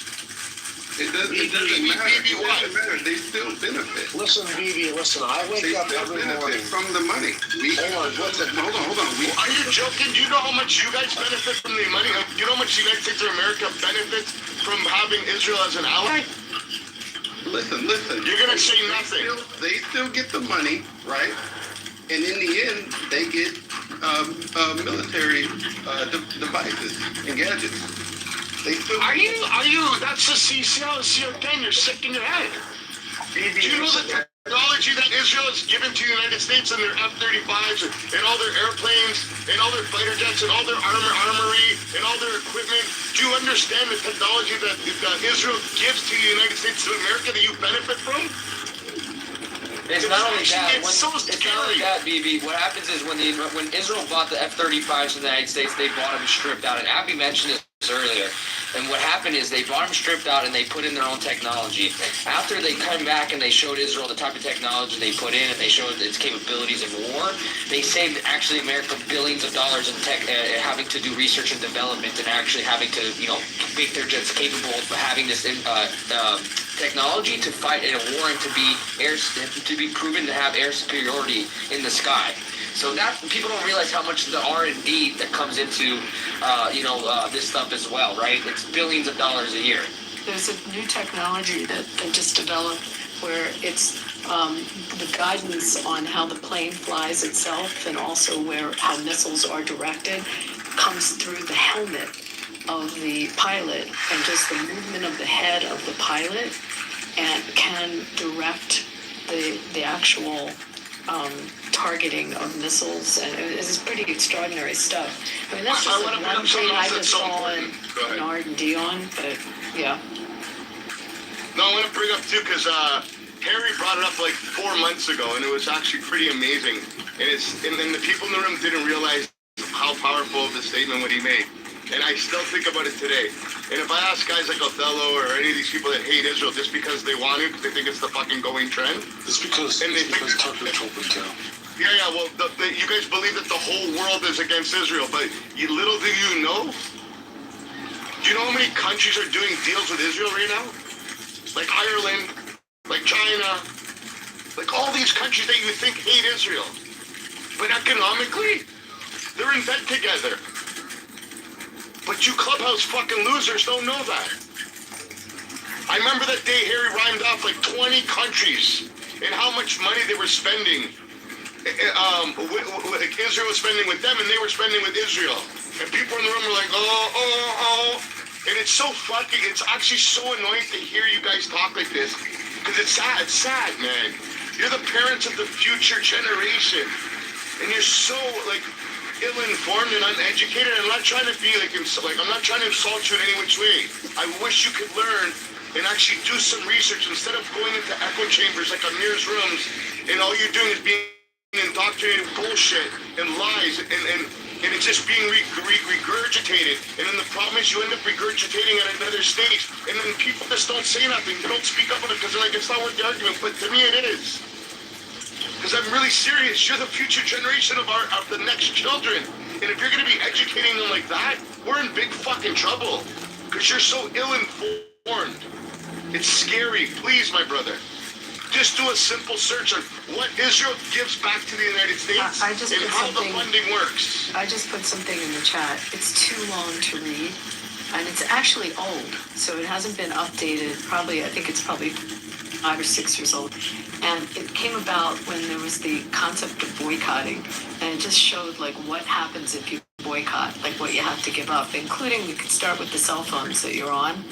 and the Pentium chips, and then just so some of it is now there's new technology, but even if you just read the part about the medical and the medical devices, and God forbid any of you have kidney issues and need dialysis or any of the medications. Mothers with breast cancer. Yeah, I mean, so I put it in the chat. It's I don't know. It's an older document. There's newer stuff, but it just gives you an idea. This is also the country that had how many? 25 Nobel prizes. Well, just this last year alone. Yeah, I mean, this is not 3,800 to do a commercial for. Just last year alone. Yeah, I mean, so it's just the point that yes, there's a lot provided back, and outside of just the military and the intelligence information given back, there's just a lot of ingenuity that comes back into the United States. That was the point of it. And it's sad because I always get these like Jew haters and Israeli haters every day because I just tell them why stop supporting Israel right now. Stop. And they always scream, we don't support it. You're on this app, you're supporting Israel. So you're supporting Israel. Is Joseph Camp such a hater? Wow. I mean, he's gonna have some real legal issues. I mean, he's a leaker. Big time legal issues right now. Maybe Abby, you know more about this. Didn't he also vote for or support Bernie Sanders as well? Yes, he was a Democrat and a Sanders supporter. I mean, this guy's like all over the place. It sounds like he was not very well vetted, and that's how he ended up in the position that he's in. This is the head of our counterterrorism, and he has it's frightening, isn't it? to say about Israel. You know, well, he had a lot to say. He's in the meetings. If in a few months ago at a different position, I mean, the guy's kind of all over the place. But I think he's gonna have some legal issues. We'll be reading about it. I don't think with his role and he was supposed to focus on counterterrorism, but he had someone above him. It was also narcotics, right? So when you're talking about what he was read into completely, he's not going to know as much as a lot of people would think, because they keep those silos of information, operational security, like they just keep it OPSEC. So that way it's like need to know basis. So of course there's some assumptions knowing that he knows some things that are going on, but if you look at his actual role, he's counter narcotics. Right. So what was leaked, and I don't know, I was sending Abby stuff about it last night. Remember when there was a leak and the press got it, but they did not print it or go forth with an article because they did not want to put the service members at risk. Yes. So that's what that issue was right there. So that's why it's interesting to me. Are you making this decision based on your own personal reasons, right? Which you do, that's fair, but then, are you also looking at yourself and saying, are you highly sensitive to the fact or the thought of losing service members due to your own spouse, who was a CIA operative that was killed in I believe in Afghanistan? So it's kind of like, well then, what are we doing here then? Why is he doesn't see that he has that pair of sunglasses on, that he's not really processing it through, because I'm sure he has to be sensitive of that. And he mentioned that in his little, farewell, this is the reason why I'm going. But I don't think he was in the right silo. No, I didn't. And I didn't. With Tucker Carlson? No, I didn't on purpose, because I wanted to get some, without all of that, I wanted to just say what his role was, what his thought was, and then I wanted to be able to. So, but I will. Thank you. Oh, and also let's be clear here. Like, we've seen this with Marjorie Taylor Greene. We've seen this with Liz Cheney. We've seen this with a bunch of other people. Like, oh look, Joe Kent is suddenly the darling of the mainstream media. You gotta ask yourself, why is that? It's like, well, he's somebody who was that the mainstream media, the liberal mainstream media, can attach to the Trump administration and say, oh, look, this person disagrees with the Trump administration, right? And again, the mainstream media hated Marjorie Taylor Greene until she decided that she didn't like Trump anymore. The mainstream media they do this all the time. Liz Cheney is a perfect example. As soon as she was on as soon as she spoke ill of Trump on January 6th. I mean, look, you had John McCain's daughter, Meghan McCain, who hated Trump so much and look, she has her reasons, I'm not going to say that, but she ended up landing a seat on the frickin' View. So, this is a media tactic, I understand what people, Tucker Carlson has his own thoughts on Donald Trump as well, right? So, all of a sudden, Joe Kent leaves the administration or leaves, close to an administration. Of course, the mainstream media is going to try to tie this to Trump and look at people are defending the Trump administration. That's a really, really popular narrative for the Democrats to put out there in the months leading up to a midterm election. It's not just a narrative. He has a lot to say. He said, from his own words, not even speculation. But again, the reason he's getting the white glove treatment that he's getting from the mainstream media, and yes, Tucker Carlson, is because he's going against the Trump administration. It's not because he's living good to say Who's that coming down the track? He literally was in those meetings. He was the director. Right, but he said a bunch of positive stuff about Donald Trump and said, hey, I was in the Trump administration and a bunch of stuff, and I'm leaving for personal reasons, I'm leaving because my wife is about to give birth. You think the mainstream media is going out there and having him on every single interview show? We go now to President Trump to get his thoughts on why so many people voted for him when he was clearly the worst possible choice for him. He really doesn't know who I want to interview on. Because The American against Donald Trump. No, it's not even that. He said things against Donald Trump and Israel. And it was literally in his memo, which I've never seen anything like that. And so once you put something like that in the memo, the shots are going to come out. What are you saying? What he also closed his salutation was my distinct honor to serve. The president. Well, no, I think he said under the Trump administration or this administration. That's fine. And so now we need to hear his story. He couldn't wait. The second day. But is there a possibility that he's almost too principled? And if you are too principled in a certain factor, then are you not going to be able to do what's best for America? This is a weird Joe Biden. But he was also under investigation from the FBI way before this. You guys know that, right? No, I've never heard of that until just recently. That's why I think it's sus. Well, also he was blocked by the FBI for investigating Charlie Kirk's murder. He said that in the interview. Which goes to show he was under investigation. See, when you say he wasn't going to be investigated, Charlie Kirk, they're claiming Israeli involvement. And so, I just find it amazing that birds of a feather flock together. If you're a Jesuit, if you're a Catholic, if you're a Protestant, if you're a Muslim, if you're a Hindu, if you're a Buddhist, if you're a Jew, well, guess what? It turns out that the chimpanzees like to eat with the chimpanzees and the silverbacks like to eat with the silverbacks and the orangutans like to eat with the orangutans. That's what they found out from that movie, Planet of the Apes with Charlton Heston. And all I'm trying to say, Rabbono Shel Olam, is thank God we've got that Second Amendment. Because we know the First Amendment, you can be censored. You can be deplatformed. You can be removed from the public consciousness.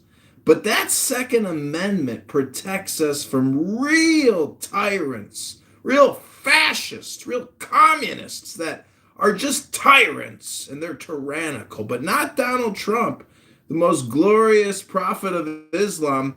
Many people think Muhammad was the last prophet in the annals of Islamic and Muslim history, but it's actually Donald John Trump, DJT, the glorious orange one.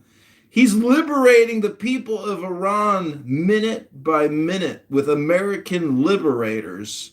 And as a taxpayer who's already 40 trillion in the hole and 100 trillion in unfunded debt, I say fuck it. What's another 200 billion to liberate 100 million people from a tyrannical government that rules by Islamic dictate instead of laws like our beautiful First and Second Amendment?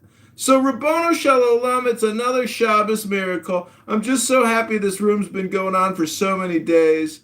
I'm sure there's so many people that have been emotionally devastated by this room. But let's not forget that this app is actually just an emotional medical device technology company. And we humans are so smart, we create ways to upset one another to peak maximum upsetness with the power of our words. Because if you're Jewish and you understand magic like the Kabbalah, well, you'll know that we're actually all just light trolls, or trolling lightly. Kind of like the Miller High Life that I enjoy with an orange juice on the rocks with a little cinnamon on top with the foam. Rabbono Shalom, Baruch Atah Adonai, Eloheinu Melech Haolam, Asher Kiddushanu, B'tz Mitzvah V'tziva, Lahadlik Neshel Shabbat B'nai Pri Hagafen, everybody! Raise it up if you got it! If you got it, raise it up, Rabbono Shalom, liberating Iran minute by minute, day by day. Shabbat shalom, John. I'm raising my Aperol Spritz. So the person who asked or said that they blocked him from investigating Charlie Kirk's assassination, well, why would they let him? If you look closely at what his role was in DNI under Tulsi, why would he be investigating that? So I haven't heard the interview. I will, but it's interesting that people are like, oh, trying to make another tentacle of doubt. When why would he be given that information or be tasked to do that underneath his role and exactly what agency he's working for? That doesn't make sense. Why would he bring it up in the interview? Again, there's a lot of because maybe he wanted to, and maybe he sat there and said, well, that's not under your purview. We already have a team for that. We already have X, Y, and Z. You're not read in on X, Y, and Z. Do you see what I'm saying? When you're counter narcotics, then why are you investigating that? Just in layman's thought term. You said he was he was the director of the whole operation. What do you mean? But his focus. Never mind. I will just say it one more time, and then I'll go. Where do you see that specific? Let me Google that for you, Othello. Exactly. I don't know. Okay, I'm going to go on. I didn't know Clubhouse was a Google search, Othello. You know, if you really think that the Israelis assassinated Charlie Kirk and it wasn't some trans-liberal Furby, like Kash Patel tells us, well, I don't know what planet you live on where you can't trust the head of the FBI, Othello. On the Office of the Director of National Intelligence, and it says that in this role, he led the U.S. counterterrorism and counter-narcotics. So I think that's disingenuous to make it seem like he only focused on counter-narcotics. Yeah, but what does that have to do with the murder of a private citizen? Thank you. That's insane, dude. Like, respectfully. It wasn't on government property. You have to look at everything. He wasn't an asset. It's counter-terrorism. Wouldn't you have to look at everything? So if the going narrative on Charlie Kirk was that he was killed by Tyler Robinson, who was a private citizen, what the heck does that have to do with counterterrorism? I can't join the President Trump house. Would he be considered, would he be considered a domestic terrorist? Two, what if they didn't believe that it was Tyler? Why wouldn't they look at everything?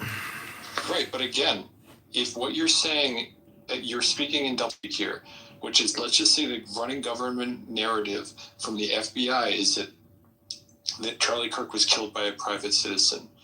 So then, therefore, the whole government narrative surrounding this entire thing, the bullshit conspiracy theory is that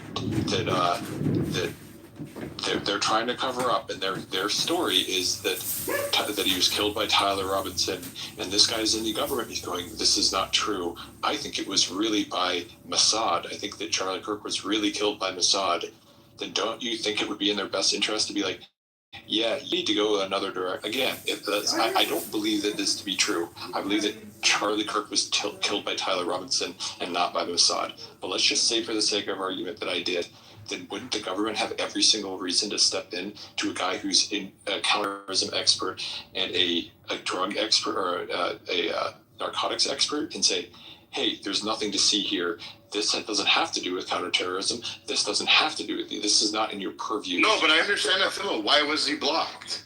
That's I'm answering your question. No, but being blocked is totally different, guys. Okay, so if he's the director, he's not going to sit there and look over every death, every single private citizen that is shady, how many people get killed randomly by people. He wasn't your random private citizen. Right? Come on, he was a huge public figure. Okay, but listen, never mind. You don't understand how the government works, so I'll just... Oh, I know. You understand everything how the government works. Yes, nobody knows nothing. Only you do. Yes, that's true. I only work for the government. Like how he whole things after the fact were very suspect, and they were blocked from looking into it. Like how he jumped down from the building and the gun being disassembled and all that stuff. I think that's what he was telling Tucker.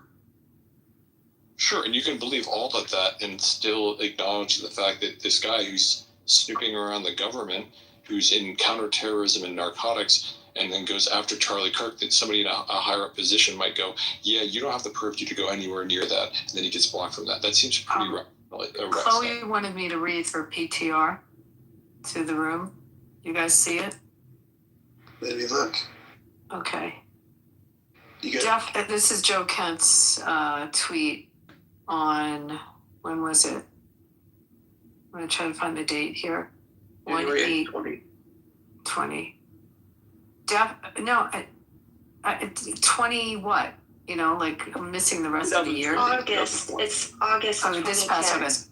Okay. Definitely, I personally think we should have crushed their ballistic and nuke capes, but Trump has a plan. He has definitely earned the confidence of any clear-eyed observer. That was That was at 2020, Abby. Okay. Yeah. I'm just reading Chloe's. Chloe, do you want to put something else in the chat? The subject was around thanks.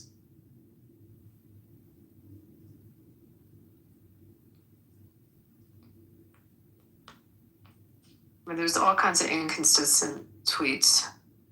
Okay, so that came from 2020. Is that what you're saying, KK? Yes, it's in Chloe's picture. Okay. She just referring to the subject of Iran. It looks like nothing about, you know what I mean? Of course you would want to know his views all the way through. It doesn't matter what year, right? Maybe I'm wrong. I don't know. Yeah, that's part of the whole screening process. They drill you with that to see if there's any, any personal thoughts or whatever that you could be an actual threat to what the overall mission is for the department. I mean, they screen you like that. It's gnarly. It's not like basic governmental clearance screening. It's an intense test. It's a very intense test. And listen, he like everyone else. I don't like when people like dig up these tweets or things from 10, 20, 15 years ago, because people are allowed to change their minds,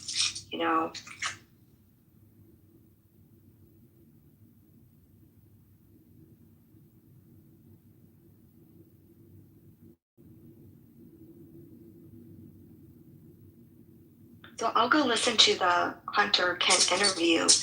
Who liked it? Who else? Did you guys like it or what? I think Beaver did it. You watched the whole thing or no? I watched most of it. I wasn't giving it my 100% attention, but yeah. The main things were, I think he didn't think that it was an imminent threat. Iran was an imminent threat, and then they also mentioned he was blocked from investigating Charlie Kirk. I think those were the two takeaways, really, and it wasn't really any groundbreaking. And well, he also said that Charlie Kirk stopped him in the Oval Office and said, "You have to make sure that we do not go to war with Iran." Yeah, he did say something like that. Yeah, that's true. And just to be clear here, if you start a sentence with, "I think the Jews are responsible for blank," that gets you a spot on Tucker Carlson in 2026. Did he say Jews? I'm just saying. Like Tucker, I used to have a lot of respect for Tucker. I don't anymore. So I think this guy is probably puts the media in a real tough position is because he's an 11-time combat vet, and that really gives you like prestige that it makes it really tough. Even if if he's probably wrong about something, it's like, how do we handle this? Because who would be harder to criticize than someone like that? Like, even if the points on their merit don't stand. Someone that was in those meetings. Like he's I'm saying though, but they have to really be delicate with how they criticize him. But the media is not criticizing Joe Kent, though. They're looking at him with a newfound respect because he dared to go against the Trump administration. So the media, he's a darling in the media right now. Right. I should have said the right media, like the right side media, and maybe the administration and whatnot. They got to be really. Hey, Beaver. Hey, I just want to let you know, I'm not discrediting his service, but your statement of 11-time deployment. I want you to understand. I knew Marines that had over 18 deployments, but they were mechanics on a FOB. So just putting that out there. Yeah, he lost his wife too, right? I'm just saying, that's probably part of how they. I don't know. They probably consider this how they respond to whatever allegations he's making. He was a paramilitary officer. But what right-wing media is using? Is going hands off with him right now, like Fox News. The Trump administration's obviously pissed at him because they think he was a Laker, so they're not going gloves off. And then the left-wing media and Tucker Carlson, again, this guy's trying to drum up conspiracies about Charlie Kirk. Of course, Tucker's going to go nuts about it. Again, I'm trying to figure out who it is that is trying to go. Be careful with this guy. I'm not disagreeing with you. I'm just trying to understand what you're saying. Has he gone on with Sean yet? Has he, Sean Ryan? I think Sean might be kind of, pluck his brain better, switch him up, and see what his narratives are.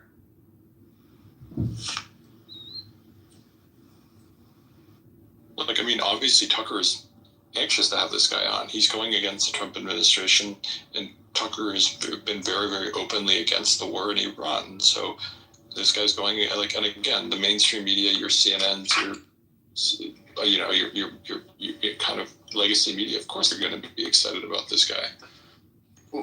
Yeah, all initial, the very first, because that's the hot booking, right? So when especially for Hunter's team, that's the hot booking. Everybody wants him to have the first interview. But then why Hunter? Why did he say yes to Hunter? Because he knew Hunter was going to be a little bit more open to everything that he's going to have to say, because he knew Hunter would like what he said, right? Why didn't he even just do his own video or whatnot and share what he wanted to share? But I think it's interesting. One, he went directly first to Hunter, and then two, the speed of it. Going from there to that, regardless if you're now a civilian, you're no longer a governmental employee, you still have to adhere to a lot of the security rules of what you can say, what you can't say, to include what you write down on books as well. That has to always be cleared as well. So I think it's kind of odd that you would go the next day. So you're saying you're talking about Tucker, not Hunter. I'm hearing Hunter. Sorry. I'm doing what time. Oh no, yes, you're good. Is Tucker a part of any legacy media? He's not, right? He went straight to the podcast realm. No, he was at Fox News for he was on CNN for a long time, and Fox. But he's on his own now, right? Yeah, it was sort of. Yeah, more or less he's on his own, depending on who you ask.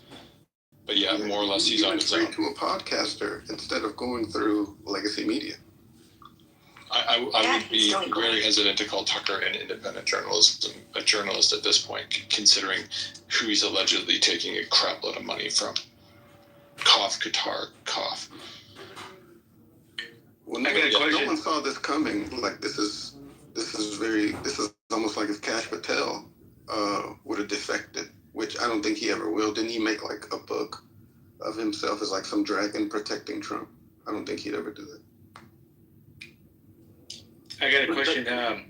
If they find a market, though, if Tucker finds a market where if he starts criticizing Israel or whatever, and he's like, wow, look at my numbers, you know, kind of thing.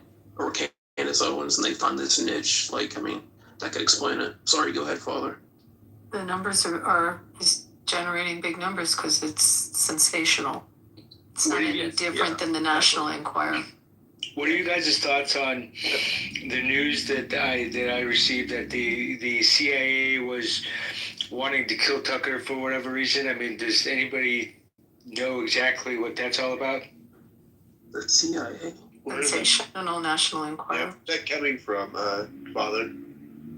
I don't know. Let me. Tucker said it. Tucker came out and said that. Yeah.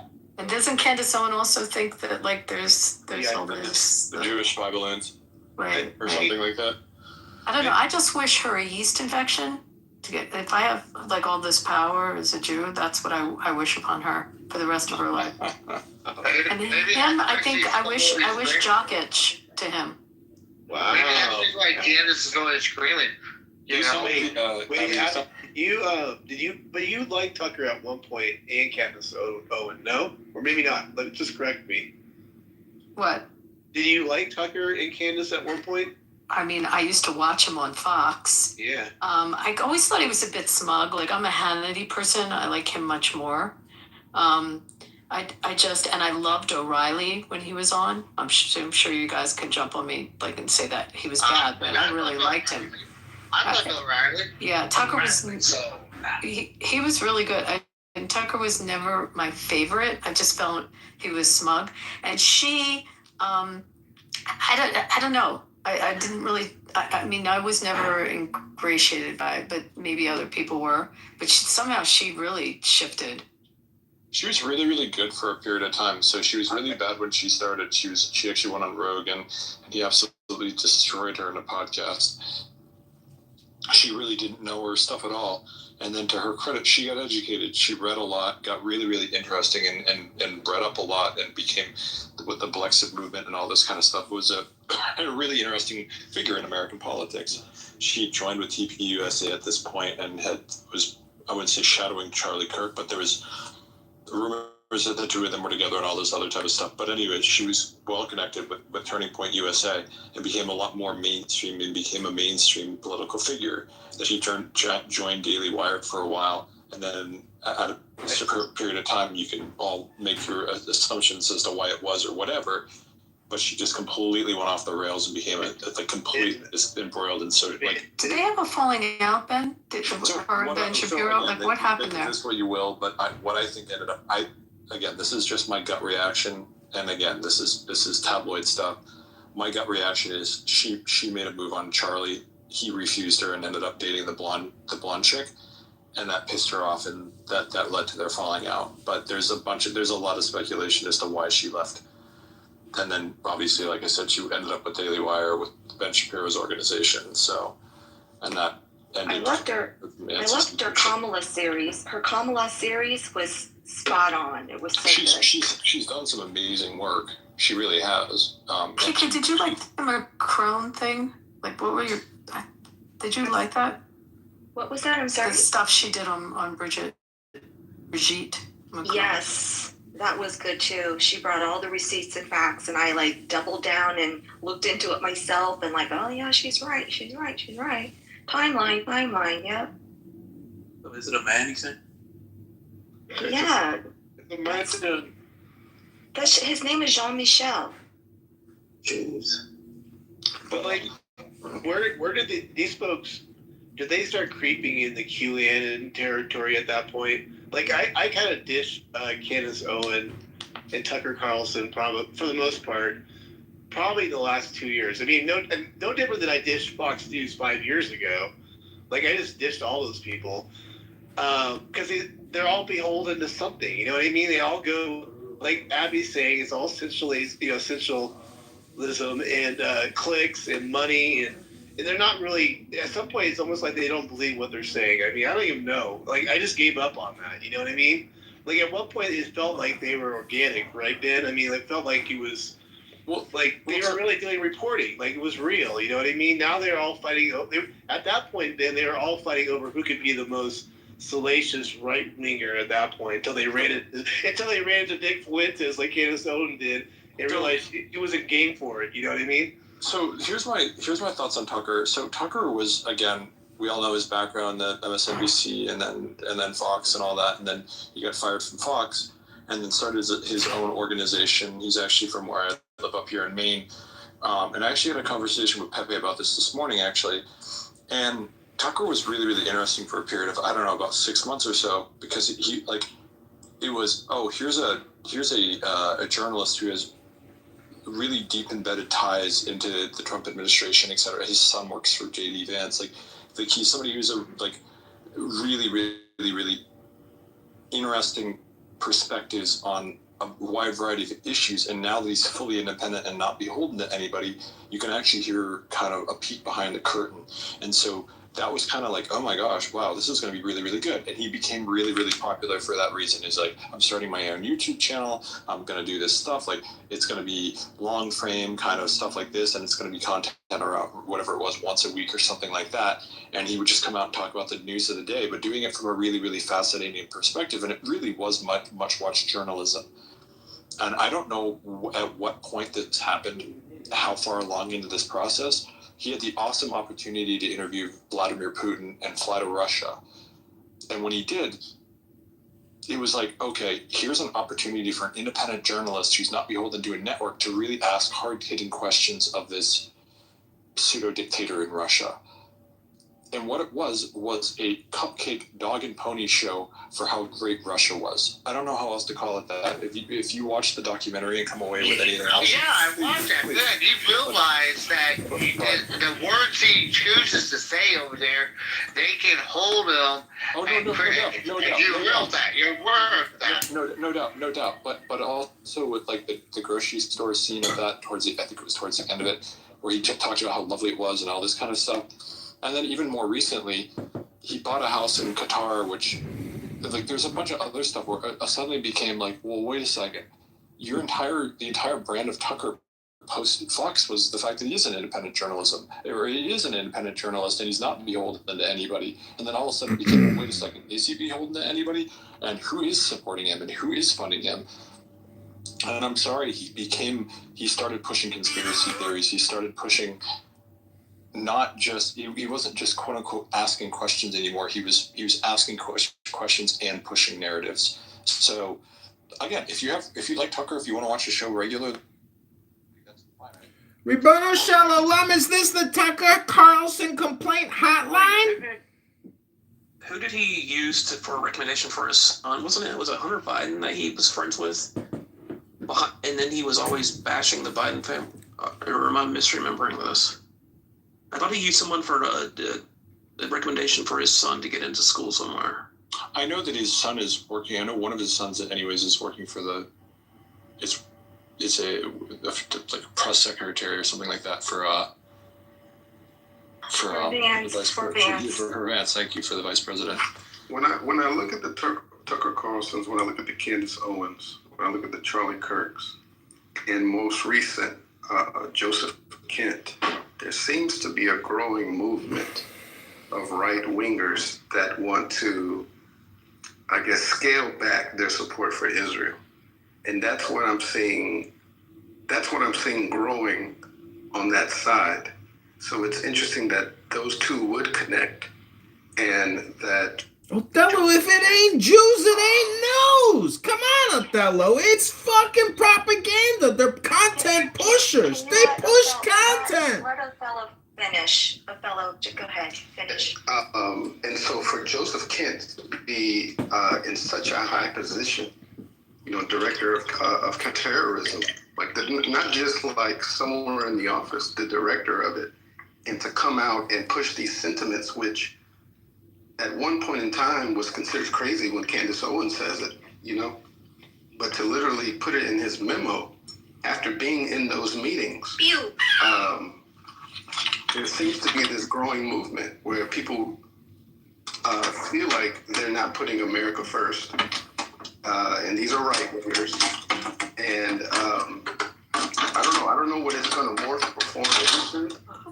There's some investigation, Othello, yeah? There's a Qatar connection, a big Qatar connection, and I think that as this gets investigated, as Tucker gets, I mean, there's just stuff they're finding, but there may be that common denominator. You see that common denominator in a lot of the issues in the universities.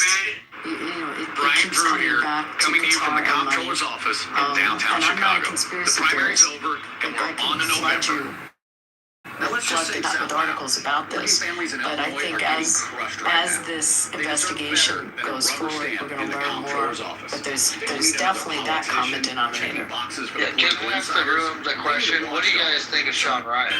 Because I truly enjoy him because he's had pretty diverse group of individuals that came on, and he's been pretty independently aggressive with individuals. I don't know who he is. If you want to drop a link. Yeah, Sean Ryan. He's a former Navy SEAL, I believe. Yeah, former Navy SEAL. He was a Navy SEAL. He got out. He ended up making a minute career in the CIA, and then he got fired because he did drugs, and he admitted to it, and he went to independent journalist, and like he ended up having a lady who was a campaign fundraiser for Joe Biden, and ended up she ended up spilling a lot of the guts, and poor lady got targeted by the far left Democrats. But yeah, Sean Ryan show. I'll try and drop a link.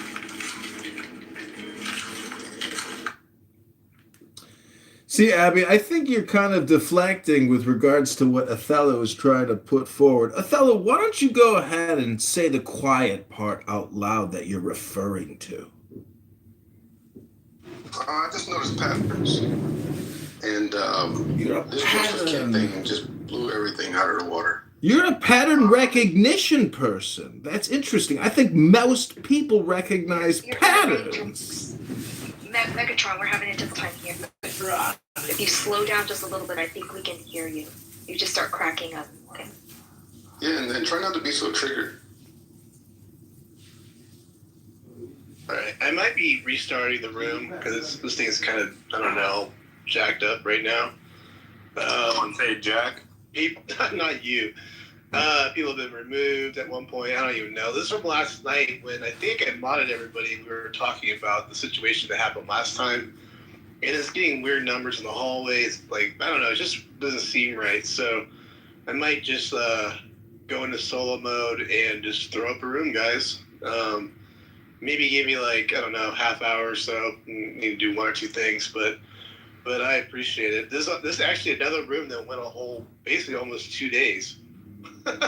So that's pretty good. I mean, that's pretty funny how we just do that, but been some of the funnest rooms, bro, in a long time. Oh, cool, man. Yeah, it's been fun. Kind of like the old days, Jack, wouldn't you say? Yeah, exactly. Matt, I think Sarah has a lot of people blocked. So just for future reference, man, you think maybe... Well, we got a new game plan, and you'll probably see what will happen here. We're going to give it a try, and hopefully it works. No guarantees, but I think the extended rooms seem to be a pretty big hit, right? I mean, it seems like everybody just wants a room to hang out in at any hour and see their favorite characters show up and make a mess of it. So, so I'm going to go ahead. I'm just going to do that. I'm going to close down. Everybody go get drinks, do whatever you need to do. Basketball. Yeah, I'm actually watching that in the distance here. I haven't had a chance to watch any of it. I'm totally right now watching NBA right now. Beaver, what do you think of St. Louis? I was going to say, Miss KK, I sent you a message last night. I was told by the military community to reach out to you. So, yeah, just figure to let you know, Miss KK. Are you killing the room now, Matt, or are you keeping it open until you open the other one? Oh, no, I'll close it down completely. Okay. And, Beaver, do you want to answer Abby's question? Yeah, are you? Yeah, because they looked really good, so I can still do a futures on them, you know, like with crazy odds. I think Michigan will probably kill them, but, you know, it is March Madness, so I don't want to tell you one way or the other, but I would say I don't think they can get past Michigan. It's 30,000 to 1. I was Is it 30,000? Respect better, Abby, but that's kind of funny. That's awesome. That's funny. 30,001. No, but he knows these. There's some like really insane odds on these long shots. Who do you go through?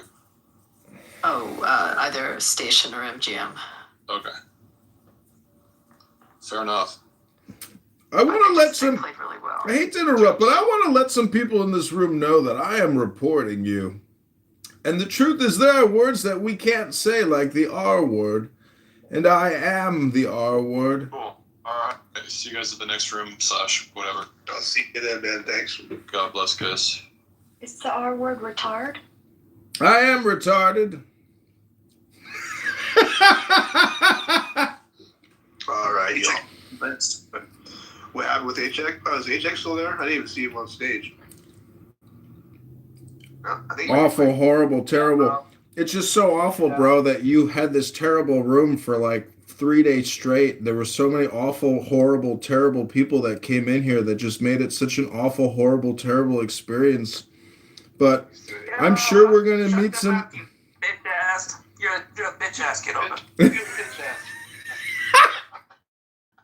I have Acek on record roasting me for the Chicago mayoral campaign, and he's like, no one's going to trust you, bro, because I have no faith in you, and I wouldn't vote for you. It is the funniest interaction, and I am using it in my campaign materials. Thank you, Dr. Acek.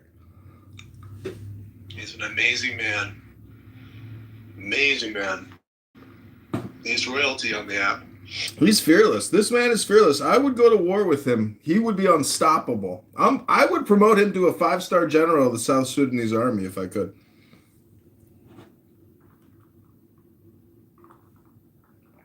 All right. I'll see you guys later. He'd be a nurse at best. See you guys.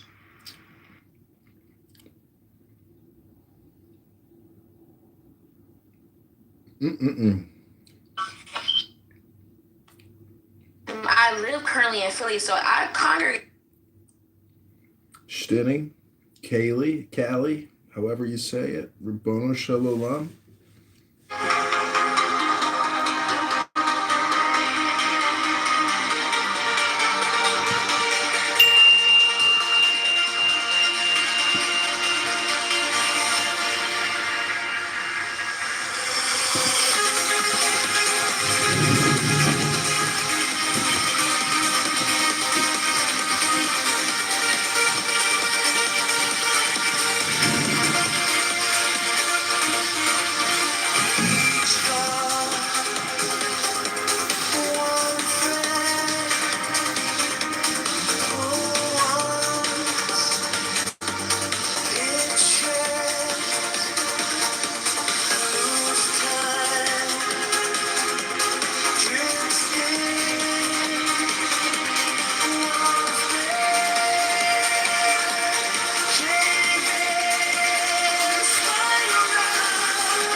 I'm laughing about the collectibles market because I have this Donald Trump, Make America Great Again hat.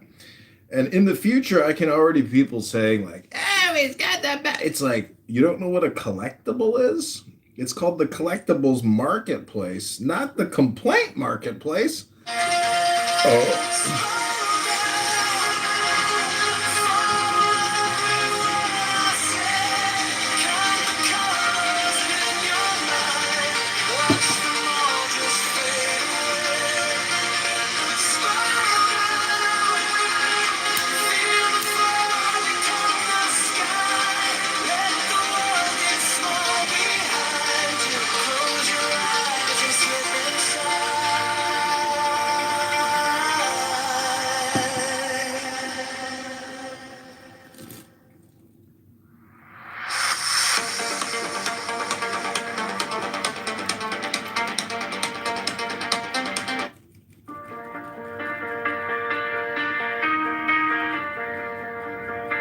I read the room in seconds, count exits with my eyes. I finish every sentence before it even arrives. Okay, so you want some more Clubhouse? Let's see what we can find. Let's see what Megatron can find. We found it. Yeah, I'm frying some chicken.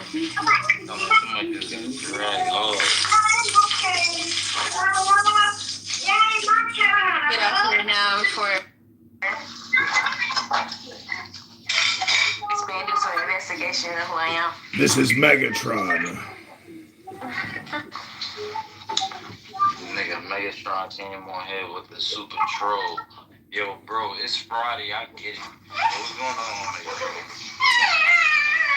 Are you the commander of Megatron? Nah, we not doing this tonight, bro. You gonna act normal? I don't know who you are, but you gonna act normal? I am here to speak with the Supreme Commander and Master of Megatron. Breath ass. Hot breath ass. Stinky breath ass. Middle smelling breath ass. Megatron breath ass. Yo, Megatron, yo, smelling ass. Diesel food smelling ass. You don't get garlic on your cheese pizza. Americans so weird, man. Shut the fuck When up, the last time Megatron. you smelled the inside of a female Hey, toe? Jessica Rojo. When was the last time you smelled the inside of your shoe? Yeah, my son is an incel. Yo, Megatron, what's the last porno you watched? I know you got a fucking crazy history. You kinda wild. You acting kinda wild tonight, for real. Damn. Nah, I'm just saying. Yo, Megatron. Sounds to me like you need to go out and try to meet some people. Try to get on Hinge and meet a beautiful woman. Maybe go on Bumble. I know the history on your cookies look crazy. You probably be watching all type of shit, bro. Yo, Megatron, tell us, bro. What's every porno you be watching? You're projecting. I'm not projecting. I ain't gonna hold you. Like, to be honest with you, I probably be done called the 25-year-old right now. But, yo, Megatron, Nick for you to be Cell. doing what you doing right now, you ought to be spanking your monkey every night. So what's going on? What type of porno you be watching, bro? Nick Cell of Megatron.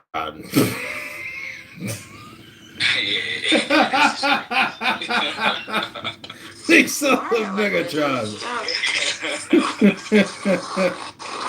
Oh, shit. Nah, this is Yo, Megatron, what's going on, man? I'm just here to have open discussions with future slaves.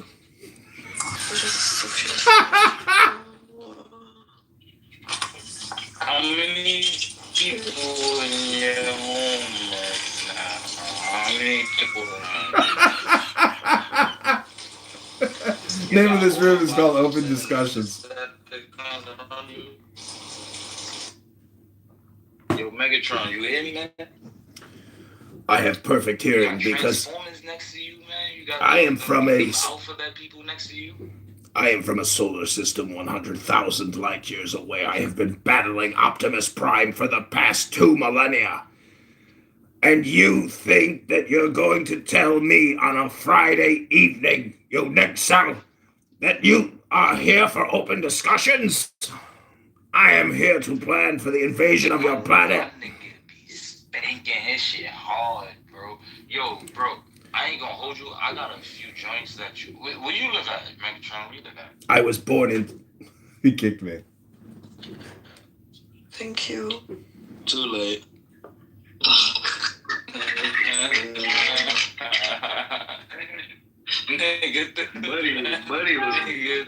Buddy was burning my ears up. I ain't gonna lie. I'm waiting to see what's behind me. Like, bitch, you sound like... Yeah, well, if that is the case, then that changes things, because I feel like if he was just saying that you commit the fallacies, like you commit a Montebello fallacy, and then you guys questioned him, then yeah, I would say that he could identify the structure without knowing which one is the Bailey or the Mott. But then if he specifically said do you know what a Mott and Bailey is? Yeah, exactly. That was. I never said. No, I never said. Do you know what a Mott and Bailey is? No. Yes. I said, do you know what a Mott and Bailey fallacy is? No.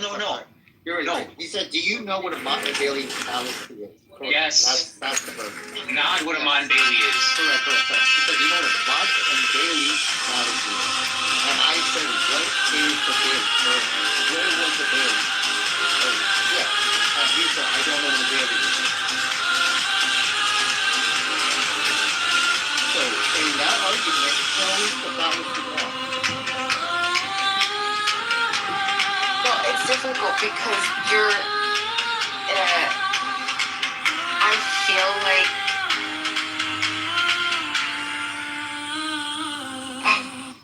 Bima, stick at me and gather your thoughts, man. Bima, this is Megatron. I have come to enslave planet Earth from low IQ socialists like yourself. You are easy pickings. Silence yourself. This is Megatron speaking. I am Optimus Prime. Oh my. I have been battling Optimus Prime for the past 1,000 years across the solar system. Israeli-Palestinian fucking conflict. Why are you not? You should not be on fucking Clubhouse, okay? No one here cares about your consent agreements and your stupid power words. You are weak, Bima, and you will be our slave. But Optimus Prime is standing in our way from total decimation of your planetary system. And Chillism and Nathan the artist, the low IQ zombie of Clownhouse who can't stop creating these brain rot rooms, we will enslave him too. I knew it was Kitover. Kitover, do you know what? I was going to say this has to be Kitover, but you gave away one of your phrases. You gave yourself right away. Ay. Okay, do you want to hang out or do I have to move you? Okay, hang out. Hang out. So this is my Autobots assemble. So this is who is that your son? Kitover? That is Optimus Prime, my arch nemesis. I have been battling him for 1,000 years. Okay, so this is ultimately what's going on. I think this is a bigger conflict. Incan can absolutely spans gap. Mute Optimus Prime. Mute him. Is this Kitover and Goo? Next time Optimus Prime opens his mouth, mute him or put him in the goo where he belongs. Acknowledge his good name. Circumstantial Wait. Tell me why. Go ahead. Yep. Yeah, hold on. So, Bima, acknowledge that at the very beginning of his statement, he says, do you know what knowledge does? Right? So he's not actually addressing an argument that knowledge is made at all, but what he's doing right now is setting him up to insult him by placing a quote-unquote fallacy there to like behavior. So this is the first